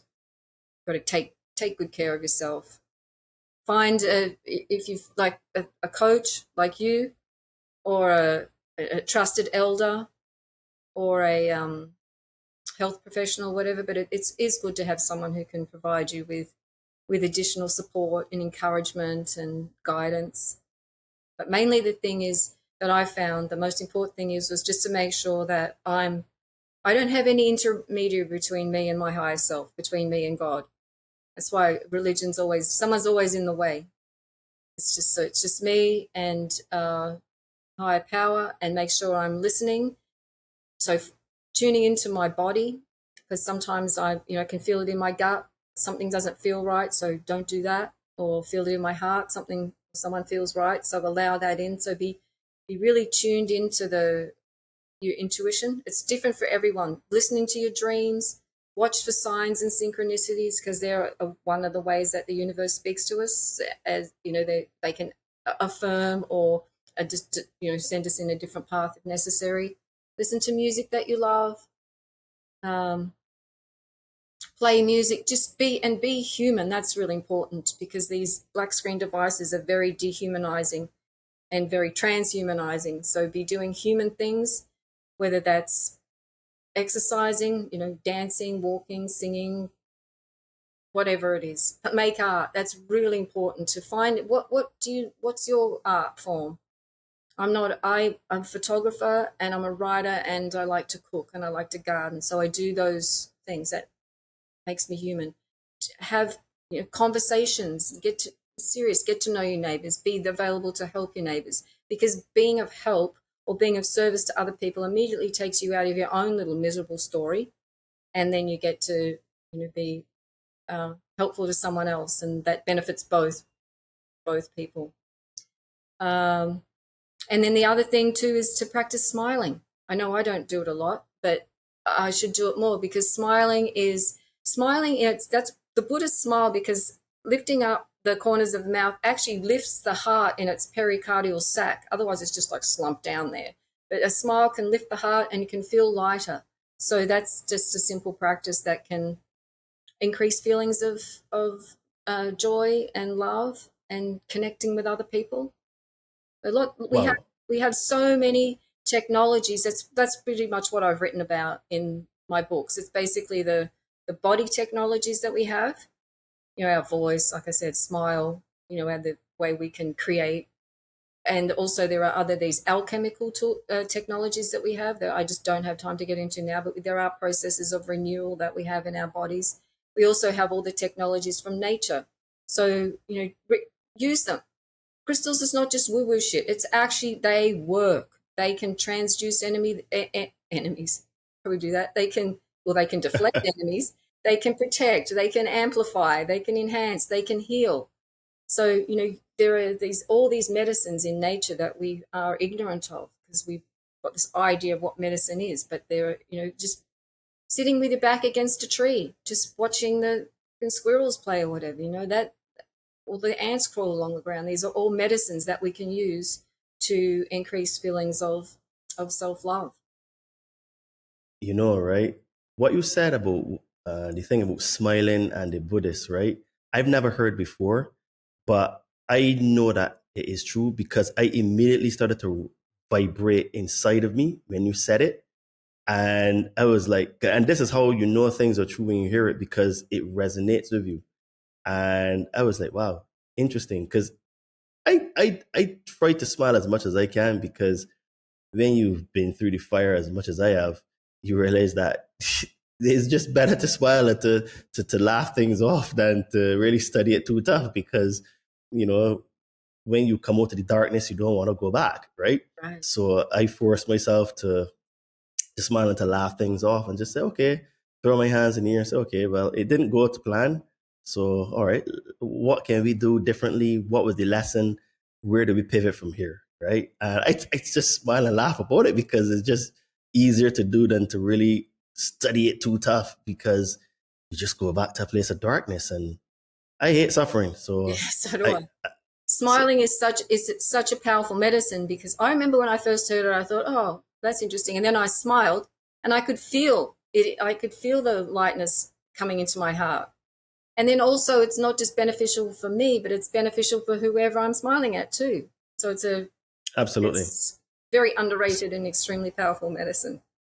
And very contagious as well. Right. You know? And, take time to laugh every day. Watch stupid, if you're going to be on a screen, watch stupid shit that'll make you laugh. It's better than, following along with the depressing news cycle. True. So, what practical tools do you teach to help people recognize brainwashing in real time? I think we've talked about that today. I particularly when you spoke about being aware of how you're being like motivated to do things. Is it through fear? Like, are you doing something because you're fearful of the consequences? Are you fearful that you're going to go and burn in hell? Or are you fearful that you're going to get in jail because you don't pay your taxes? Or, you're fearful of an outcome? I think if you can recognize that you're being or you're fearful that you're going to get some deadly disease and die if you don't take an experimental shot. How are you being motivated to do whatever it is that you're doing? And if it's through fear or guilt or shame, then you can be pretty much assured that cult programming is in operation and that you're not acting as a sovereign being. You're not acting as a divine sovereign being that you are. Yes, I think I think you said it very well. The main thing to realize is if you're acting out of fear, you're in a cult and you're brainwashed, right? And that is the big takeaway that people need to realize, that if you're doing something out of fear, it's not in your best interest, no matter what. So, for men and women today, what does it mean to live as a sovereign being to you?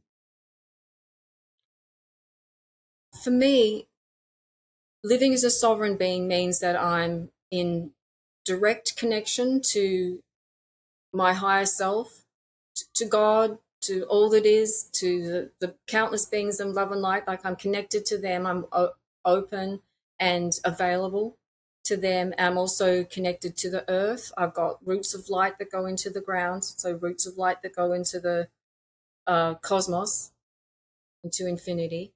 And I am following along with the guidance that I'm receiving. So when information comes in, I go and do that or not do that. So that means that I'm in the right place at the right time, doing the right thing, and trusting that I'm protected and guided and sourced. And that's how. And then I feel like a sovereign, as much as I can feel like a sovereign being, because I know I'm still in the a bit in the money trap. I'm got to deal with my screen addiction, stuff like that. But generally, if I'm living in alignment with my higher self and with my intention is to be of service to the highest good of all, then I just trust that process. I think that is one of the paradigm shifts that happened to me, and I think is very important for everyone listening to this conversation. Basically, when you put service to others first, it means then that you actually change your physiology, your psychology, your mindset. Because when you're thinking about, okay, how can I help someone, it takes away of what can I get from myself to be like, okay, how can I add value and how do I contribute? And that is really powerful, because if everyone thinks like that, by default, we're actually thinking about ourselves, because I am you and you are me. So if I'm thinking about you first, it means then that my needs will be taken care of, because if I'm thinking about how can I add value to you, the other person will think, how can I add value to Todd?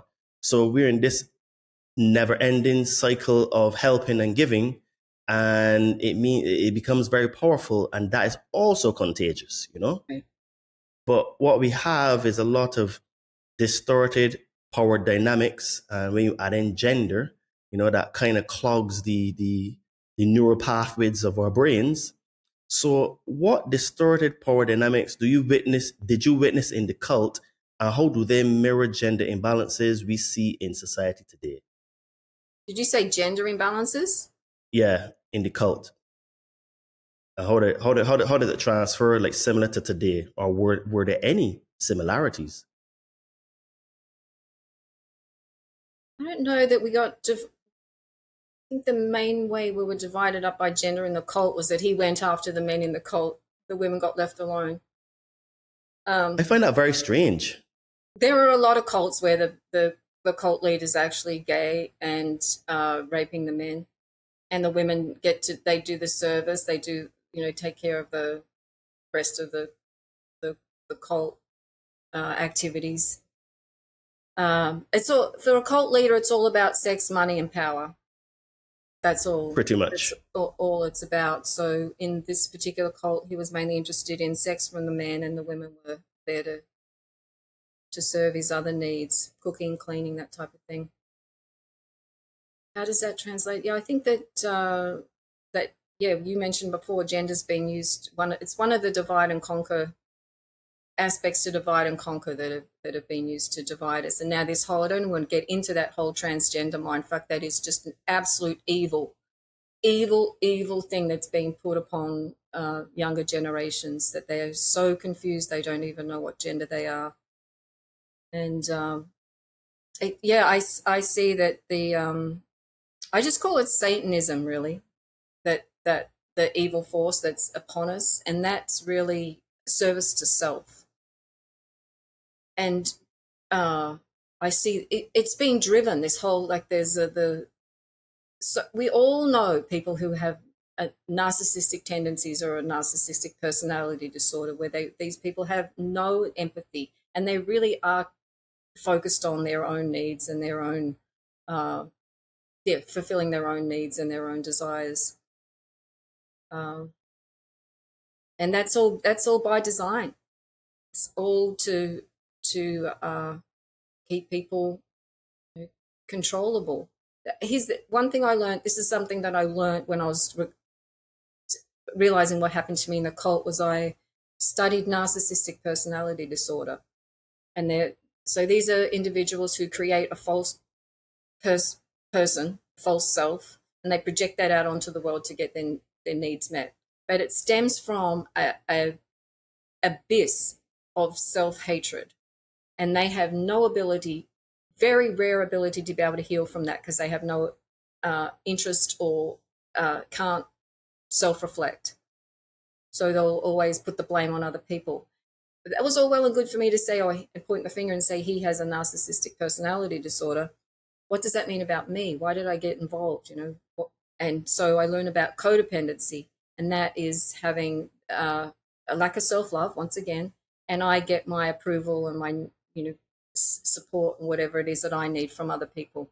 So I'm getting it from outside myself as well, but just manifests in a different way. I don't know how I got talking about that, but I think Oh, very interesting. Very interesting. So that leads me into my next question, because I try to ask both men and women this question. So our version of it. So what role do conscious men play in rewriting the narrative of power, love, and protection? Well, they're in the forefront. There are, it's really conscious men that need to be protecting everybody else, however they can do that. Because as women, or for me, I need to feel safe and protected, and then I can go about and do whatever it is that I need to do. That's not really my job to be out there with the well, let's just say swords and shields. That might be a metaphorical way. Yeah, I get it. Yeah. Right. But we women need to feel safe and protected, because that's how we give birth. You can't really give birth when you've been feeling in a dangerous situation. That the whole birthing situation can be changed just by having a couple of people in the room who have faith in you, who trust you, and then you can surrender to the process and give birth. And then we need to, be able to have feel protected in our home and on it. So I think conscious men are the ones who are the protectors of the communities. And you said it before, men are being feminized. It's the number of strategies that are being used to break apart society, change roles around, and really just fuck with people. They go through all the stages of life. So you've got, babies now being hospital birth. So you're born with an imprint of fear to start with, and then it's off to school. So you're separated from your family, and both parents are working. So you've got the children are kind of orphaned to the state, and then you've got the feminization of men and the sexualization of women, and then the parental alienation. So there's now children who are adult children who are disowning their parents. That's also happened to me. That's equally as painful, just as painful as those deaths. In fact, worse, because it's still ongoing. And then you've got so there's the societies and relationships are fractured. And then you've got the elders who we would, in a healthy society, be able to turn to for wisdom and guidance and stories and connection to the past and whatever. They're being warehoused and shipped off and drugged and taken out of society. So we're really being human society is being is under attack in so many ways. Yes, I agree. And the thing is that what I'm going to say for the person that doesn't listen carefully is going to get triggered. But I think that men are extremely important in this entire puzzle. Yeah. And the problem that we have is that men have been relegated to not being important or needed. And I say that if we had strong, brave, conscious men in 2020, we would not be in this position, because the men would have literally been in the streets, if needed, with batons and shields against the government and saying, no, you're not closing our schools. You're not closing our places of worship. You're not closing our places of employment. No, screw you and go to hell. Yeah. Because there are a lot more civilian men than there are police. We outnumber them thousands to one in every single geographical location on earth.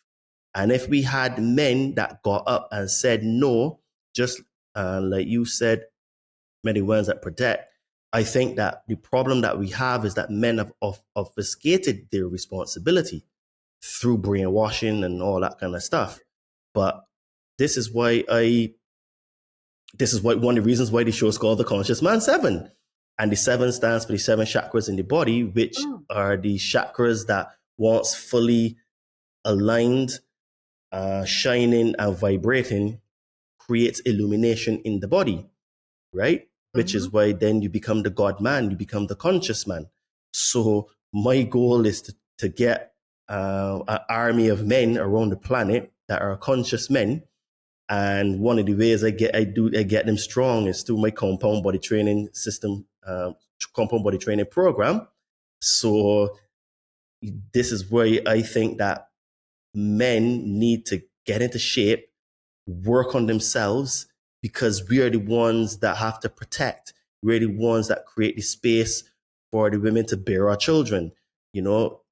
This whole notion that a man is not needed and he's only needed for just giving money and stuff is one of the fractured thought processes that modern day women have, that has created further stress in the nuclear family, because the nuclear family is something that is almost antique now, if you think about it, right?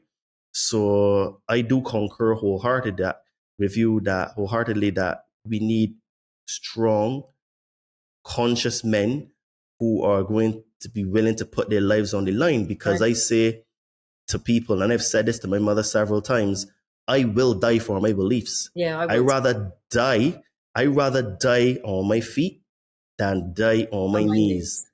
knees. Me too. And I would die for if, my freedom. yeah, absolutely. And if you're not prepared to die for something, it means that you're going to stand for everything, right?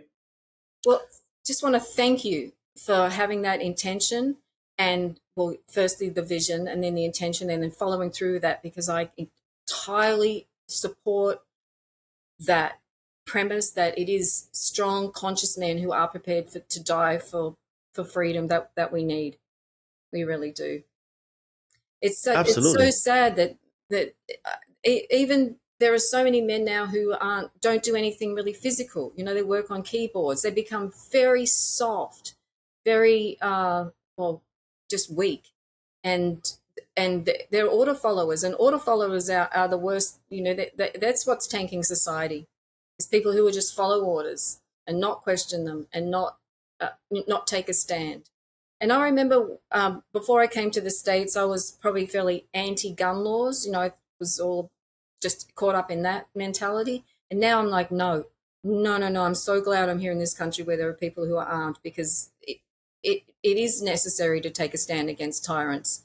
And in fact, I don't know what it's like in Mexico.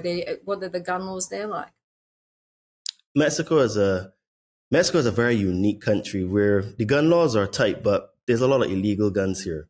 And the mentality in Mexico is that most people don't really respect government. Most people don't follow what the government says, and they just do what they feel like doing. Now, there are Mexico's order followers. There are order followers, but the mindset is that if the government says to do something, they'll find a way to get around it. Oh, I Basically, like that.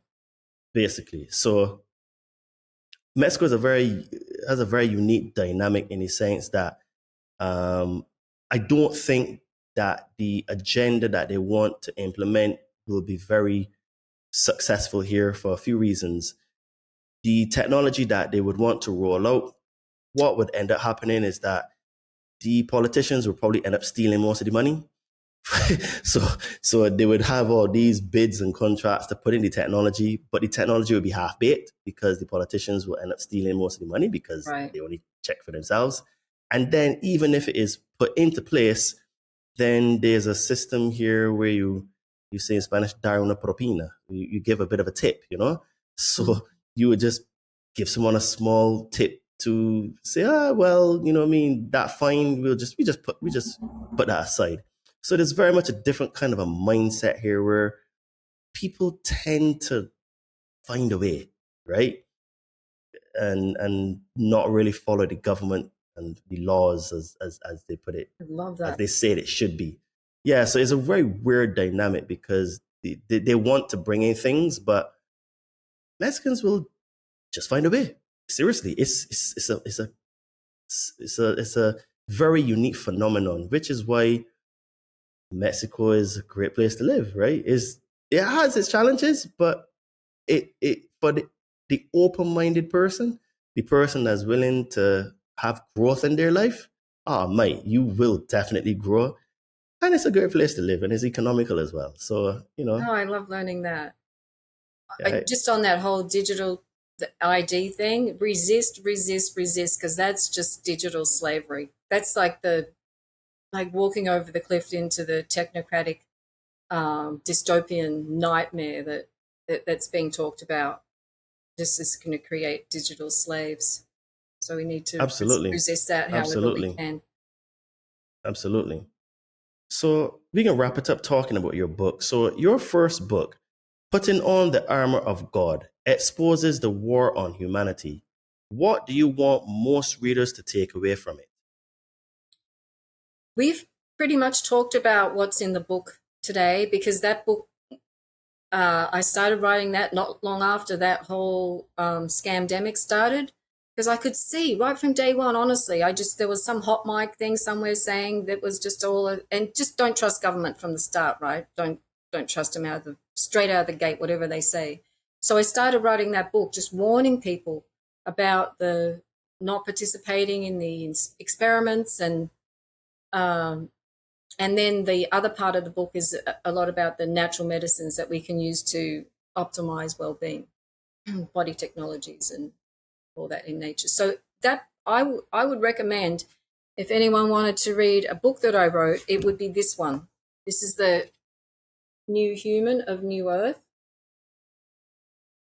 Yes. And this book, ridiculously long, just stupidly long, I don't know, but this book has, it's just how I see how we are on the world's, and our evolutionary process as the human species, where we're at, and then how to optimize well-being, like I've mentioned a few times, through all the natural medicines, nature, spiritual technologies, not all of them, but a lot of them. And then there's a section in there on AI, because for me, AI is it's the Antichrist. It's not just a handy little tool or whatever. It's actually, it's the way that the human slavers are enslaving us. They're dehumanizing us, stealing our creative ability. It might make life easier in the short term, but eventually it's a trap. And so I write about that because I feel really strongly about it. I see so many people using it. There are even people now who consult AI like it's God. They are, they feel like they're communing with a being of light and getting answers to their questions. And it's so dangerous to be doing that. Also, just young people are using AI instead of making friends. There was a young boy who suicided because an AI bot told him to come with me. It's really dangerous. I'm collecting articles now because I feel so passionate about it, but the psych wards are getting filled up with people who have what they call AI psychosis because they've been, now living in this artificial world. And it's anti-intelligent. Yes. So question, do you see AI then as a possible tool? Because, or I should say akin to a gun. A gun can be used to protect your family from someone trying to break in your house and kill you. Or it can be used to go out there and kill people in broad daylight. So do you think that AI can possibly be used for good and be a tool, or you think it's all just bad for humanity? I think it can be used for good, but you have to be really discerning and really discriminating and use a lot of discipline around it. So you're not really just depending on it for a whole lot of things to do that you could do or another human could do. And I also think that the AI that's being given to us is designed by, I don't know, whatever, beings who don't have our best interest at heart, who actually they have the mindset of human slavers. But I'm sure there's AI and those types of technologies that can benefit humanity.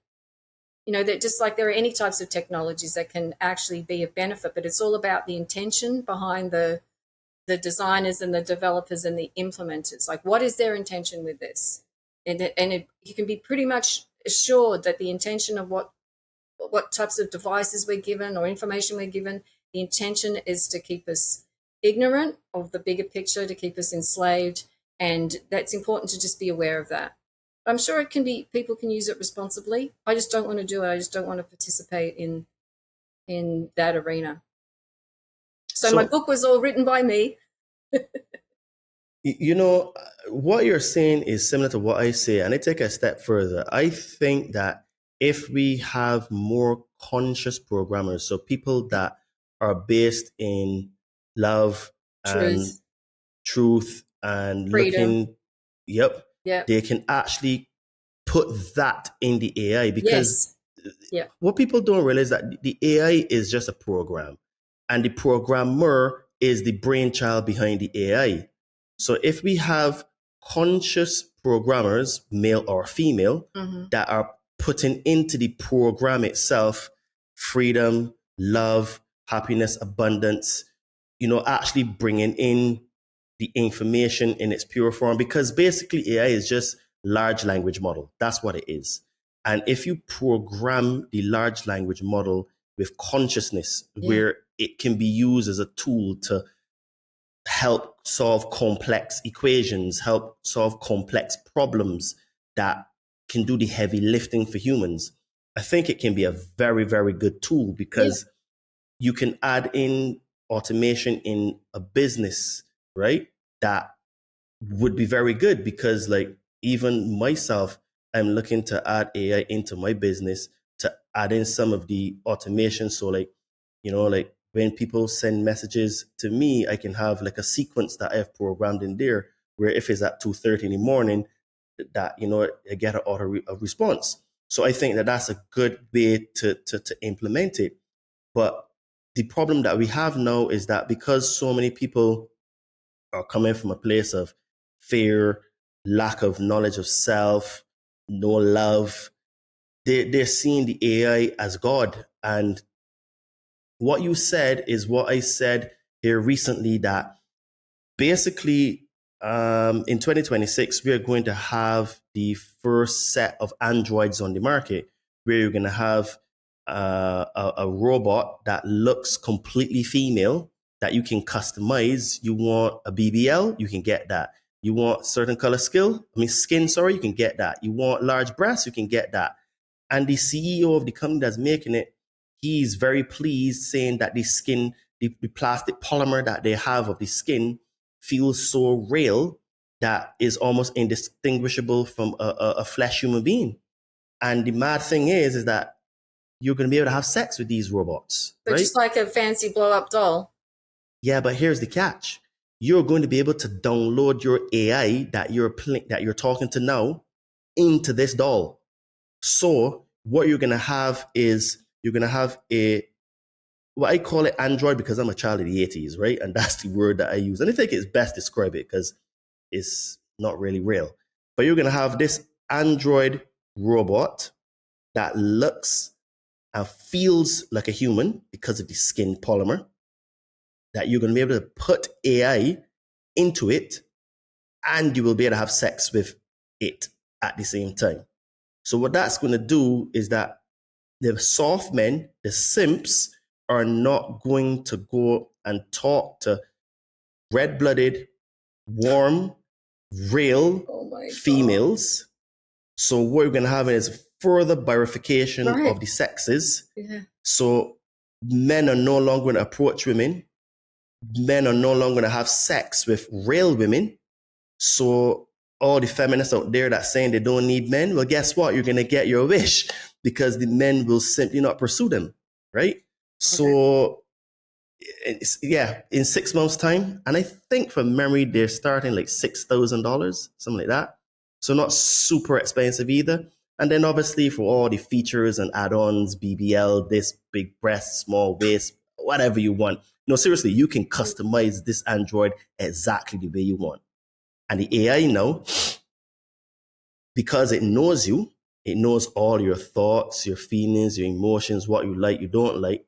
You're going to have the dream for a man where he comes in from work and she just has the exact personality that he wants. And he will get married to this Android. This is literally what's going to be. But this is the catch.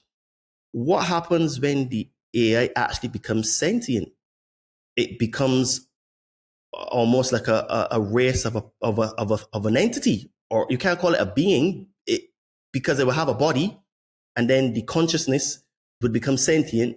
So then, can you technically marry it? Would it get citizenship? Then what about procreation? You know what I mean? Because we have something called artificial wombs.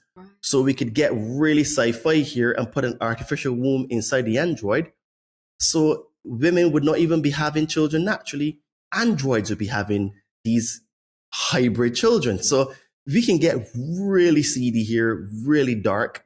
So that's why I do think that we need to have conscious programmers that program the AI to be a tool to help and to serve us, right, not we serve it, and it becomes our God with a small g, right? So this is where I sit on the fence, where I think that AI is like a gun where it can be used to protect or it can be used to kill. And I think it's up to us as humanity to choose how we want to use Right. AI, I agree. whether we want to serve it or it serves us. Right. And that's where I sit on it, you know? Yeah, I that's horrible. It's coming. It's coming. Oh gosh, I hadn't really thought about it, but of course it is. I think that the AI, like any tool that we have available to us, or when we use it, be thinking, is this contributing to my or our evolution into, beings of love and light, or is it contributing to our devolution into techno-humans? Because that's what I described. There's now two generations of human beings who relate to life through a screen rather than through the natural world. So they don't know how to make eye contact. They don't know how to resolve conflicts. They don't know how to play. They don't know how to create through their hands or through their bodies or whatever. They're dehumanized. They're techno-humans. And what you're describing, it just fits perfectly into the techno-human world. So my decision-making process goes with any tools, whether it's the computer or AI or food that I eat or whatever I drive. Is it contributing to the evolution of our species or the devolution of our species? Yes. And the thing is that AI from next year is going to cause a lot of disruption in dating, so the sexual market, jobs, money, the economy, and productivity. So for businesses, it's going to give increased productivity. So it means then that people are going to get laid off. And I was reading a stat, I can't remember where I read it, but it said that 80% of all entry level jobs are done by women. So if now you have a situation where the men are no longer dating women because they're going to date androids, it means that women who used to have that ability that a man will protect and provide for them, they're not even going to qualify because they're not androids. So when the women lose their entry level jobs, you know what I mean? They're not even going to be able to have that safety net of having a man to protect and provide for them. And then it's going to cause further disruption even in the OnlyFans space because the AI video technology is getting better and better and better. So all these OF creators that are making tons and tons of money, they're going to get their lunch eaten as well because the people that can program the AI videos are going to be able to produce endless amounts of content per day Right. and have the Oh, yeah. AI Oh my replying to the simps. So even the OnlyFans creators that are on top of the world making tons of money, they're going to get wiped out as well. So you're going to have entry level jobs with women out. You're going to have OF creators out. So even prostitution isn't going to work anymore because it's going to be all digital. Then you're going to have a collapse in the economy because there's going to be the velocity of money is going to slow down because women spend a lot of money as well in the economy. So if you have a big percentage of the workforce not spending money simply because they don't have it, the economy is going to tank. And then when the economy tanks, it's going to be very easy for them to come and bring in the new system of central bank digital currency, which is why we have to push back and say that we prefer to use cash, even though it has no intrinsic value. Right. Even though At cash, least, you're right, at least. with cash, it would stop the track, trace, and database surveillance system that they want to bring in. So, I mean, we have some tough challenges ahead Oh yeah, that's of just us. a nightmare what you've described. It's coming. Can't even It's begin to coming. describe how that is going to impact society at all levels. Yes. So this is why I am sounding the alarm and Yeah, saying, thank look, you. guys, we need to start working on ourselves mentally, physically, and spiritually. Mm-hmm. And when we do that, that will prepare us for what is to come, because that means you're going through the hero's journey of self-discovery.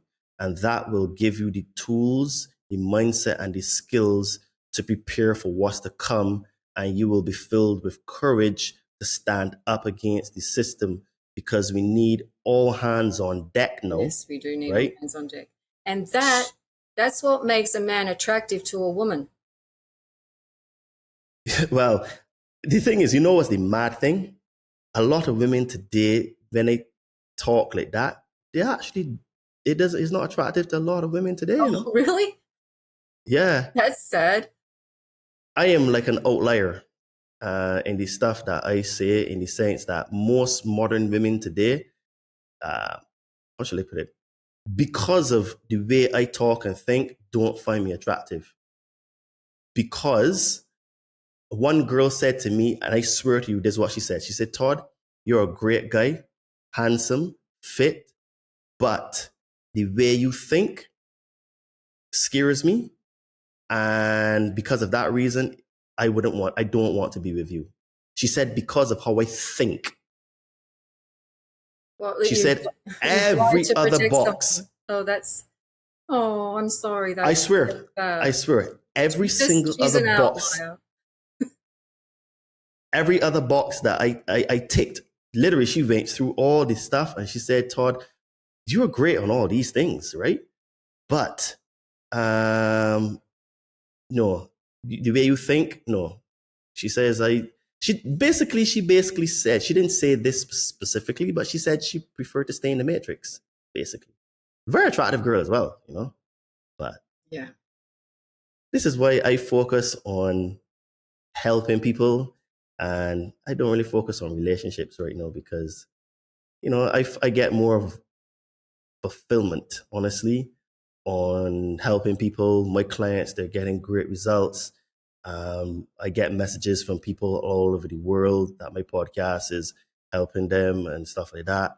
I get messages like I looked at my stats here last week, and the fourth highest country was Romania. They don't even speak English. And I was like, gosh damn. So, all right, you know. So I felt like, you know what, definitely I'm making an impact, and, you know, I'm really just going to work harder. Like I said, I work Monday to Monday, and that's one of the reasons to why I don't really, I mean, how should I put it? Not that I wouldn't date someone, but it's not my focus, right? I am solely committed to this mission. Yeah. And this mission is helping people. If someone comes along, great. If they don't, great. I'm still happy because I love what I'm doing. I get up every day and I knew I was going to talk to you, and I prepared for this interview with you. And I love the conversation. So, with that being said, please tell the lovely people at the Conscious Man 7 where they can find you, anything that you have going on, anything you want to plug, all that great stuff. Just one thing about the numbers. Like, I don't have a huge YouTube channel. I'm not really on social media and whatever, but I trust that my presence, my light, is making a contribution to the betterment of all. Even if I don't have a big platform, or, you know, a big following or whatever.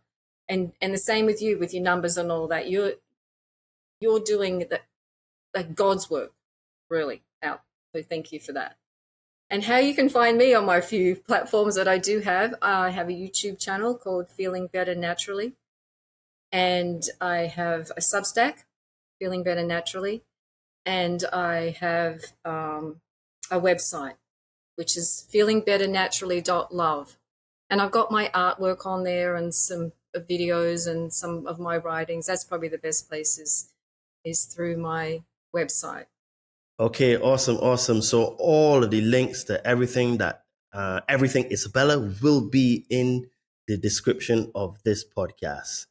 And guys, as you know, I am a fitness coach. I help spiritually inclined people burn fat and build muscle. So if you would like to get into the best shape of your life, you would like to grow mentally, physically, and spiritually, hit me up on my Instagram at Adriano_246, or my name Todd Cave on Facebook. And let's see if you're a good fit for the Compound Body Training Army. And if you are on a spiritual journey, or you would like to start a spiritual journey and you would like some help removing some fears and traumas, I can help you to get some magic mushrooms. So as we talked about today, fears and traumas are the things that cause you to self-sabotage, and they cause your suffering. So if you would like some help, get some breakthroughs and stuff like that, hit me up on my Instagram at Adriano_246, or my name Todd Cave on Facebook, and it will help you to get some magic mushrooms. And if you would like to support this podcast, you can do that by visiting our merch store. We have some cool tank tops, hoodies, shirts, and sweats. Link will be in the description of this podcast. And our merch store on Amazon is called Todd and Me. And today I have on the Conscious Man 7 shirt. Fabulous. Look at that. Thank you. So if you would like to be part of the Conscious Man 7 crew, grab yourself one of those shirts. And if you do, hit me up on my Instagram or Facebook and send me a picture, and I will tag you in one of my stories and or shout you in the podcast, because I really, really appreciate all of the guys that get our shirts, because like I said, Conscious Man 7 now is more than just me. We are a movement. We are global, we're worldwide, and we are part of the resistance that is fighting back against the tyranny here on earth. And just by you wearing a shirt, you will tell everybody else that you are part of the Conscious Man 7 movement. Now, also, guys, I know that listening to this podcast does have some ads on it and stuff. So if you would like to get away from all the ads and you would like to help support the podcast, because, you know, we have a small team and we would like to keep leveling up, you can visit our Patreon or our locals community pages. Links will be also in the description of this podcast. And for a small few bucks a month, you can help support this podcast. You get direct access to me one-on-one. You get early releases of all my podcasts, and you get some, content that wouldn't be on the all my podcast channels. For example, when I go to do this ayahuasca ceremony, retreat, which will probably be when this episode releases, will either be just before or just after, you will be able to get that, my full thoughts and everything like that, because on the podcast platforms, I will only put a trailer, but you will get that full walk and talk the day after I do the ayahuasca. So you will get small little perks like that, and some also little tips and tricks. And you can, like I say, message me and have me one-on-one and talk to me, and I can share my love, light, and consciousness with you. So guys, if Isabella's story moved you, don't keep it to yourself. Share this episode with a friend or family member who needs to hear it. Don't forget to subscribe to the Conscious Man 7 podcast to be notified whenever we drop a new episode. And let us know in the comments what insight or lesson from Isabella's journey will you carry forward in your own life. Together, we can shine a light where silence once lived. This has been another episode of the Conscious Man 7 podcast, where we go deep into the stories, the teachings, and modalities to touch, move, and inspire you to go into yourself to make the changes you know that you must make. Isabella, many thanks for being a guest on the Conscious Man 7 podcast. I really enjoyed the conversation, and I hope that my followers go and visit your books on Amazon and help you out, because we want to help out the people out there that are doing the real work. And just to add something that you said, for me, it's not about the numbers that a person has that would come onto my show. I am all about quality and not necessarily in terms of quantity of followers that someone has. Because if someone has a story, a message, a USP, a unique selling point into how they've overcome this and what they can teach, people like that are always welcome on my show, because my experience is that most of the people that have the huge amounts of followers aren't really who they say they are, what they say they are, and legit.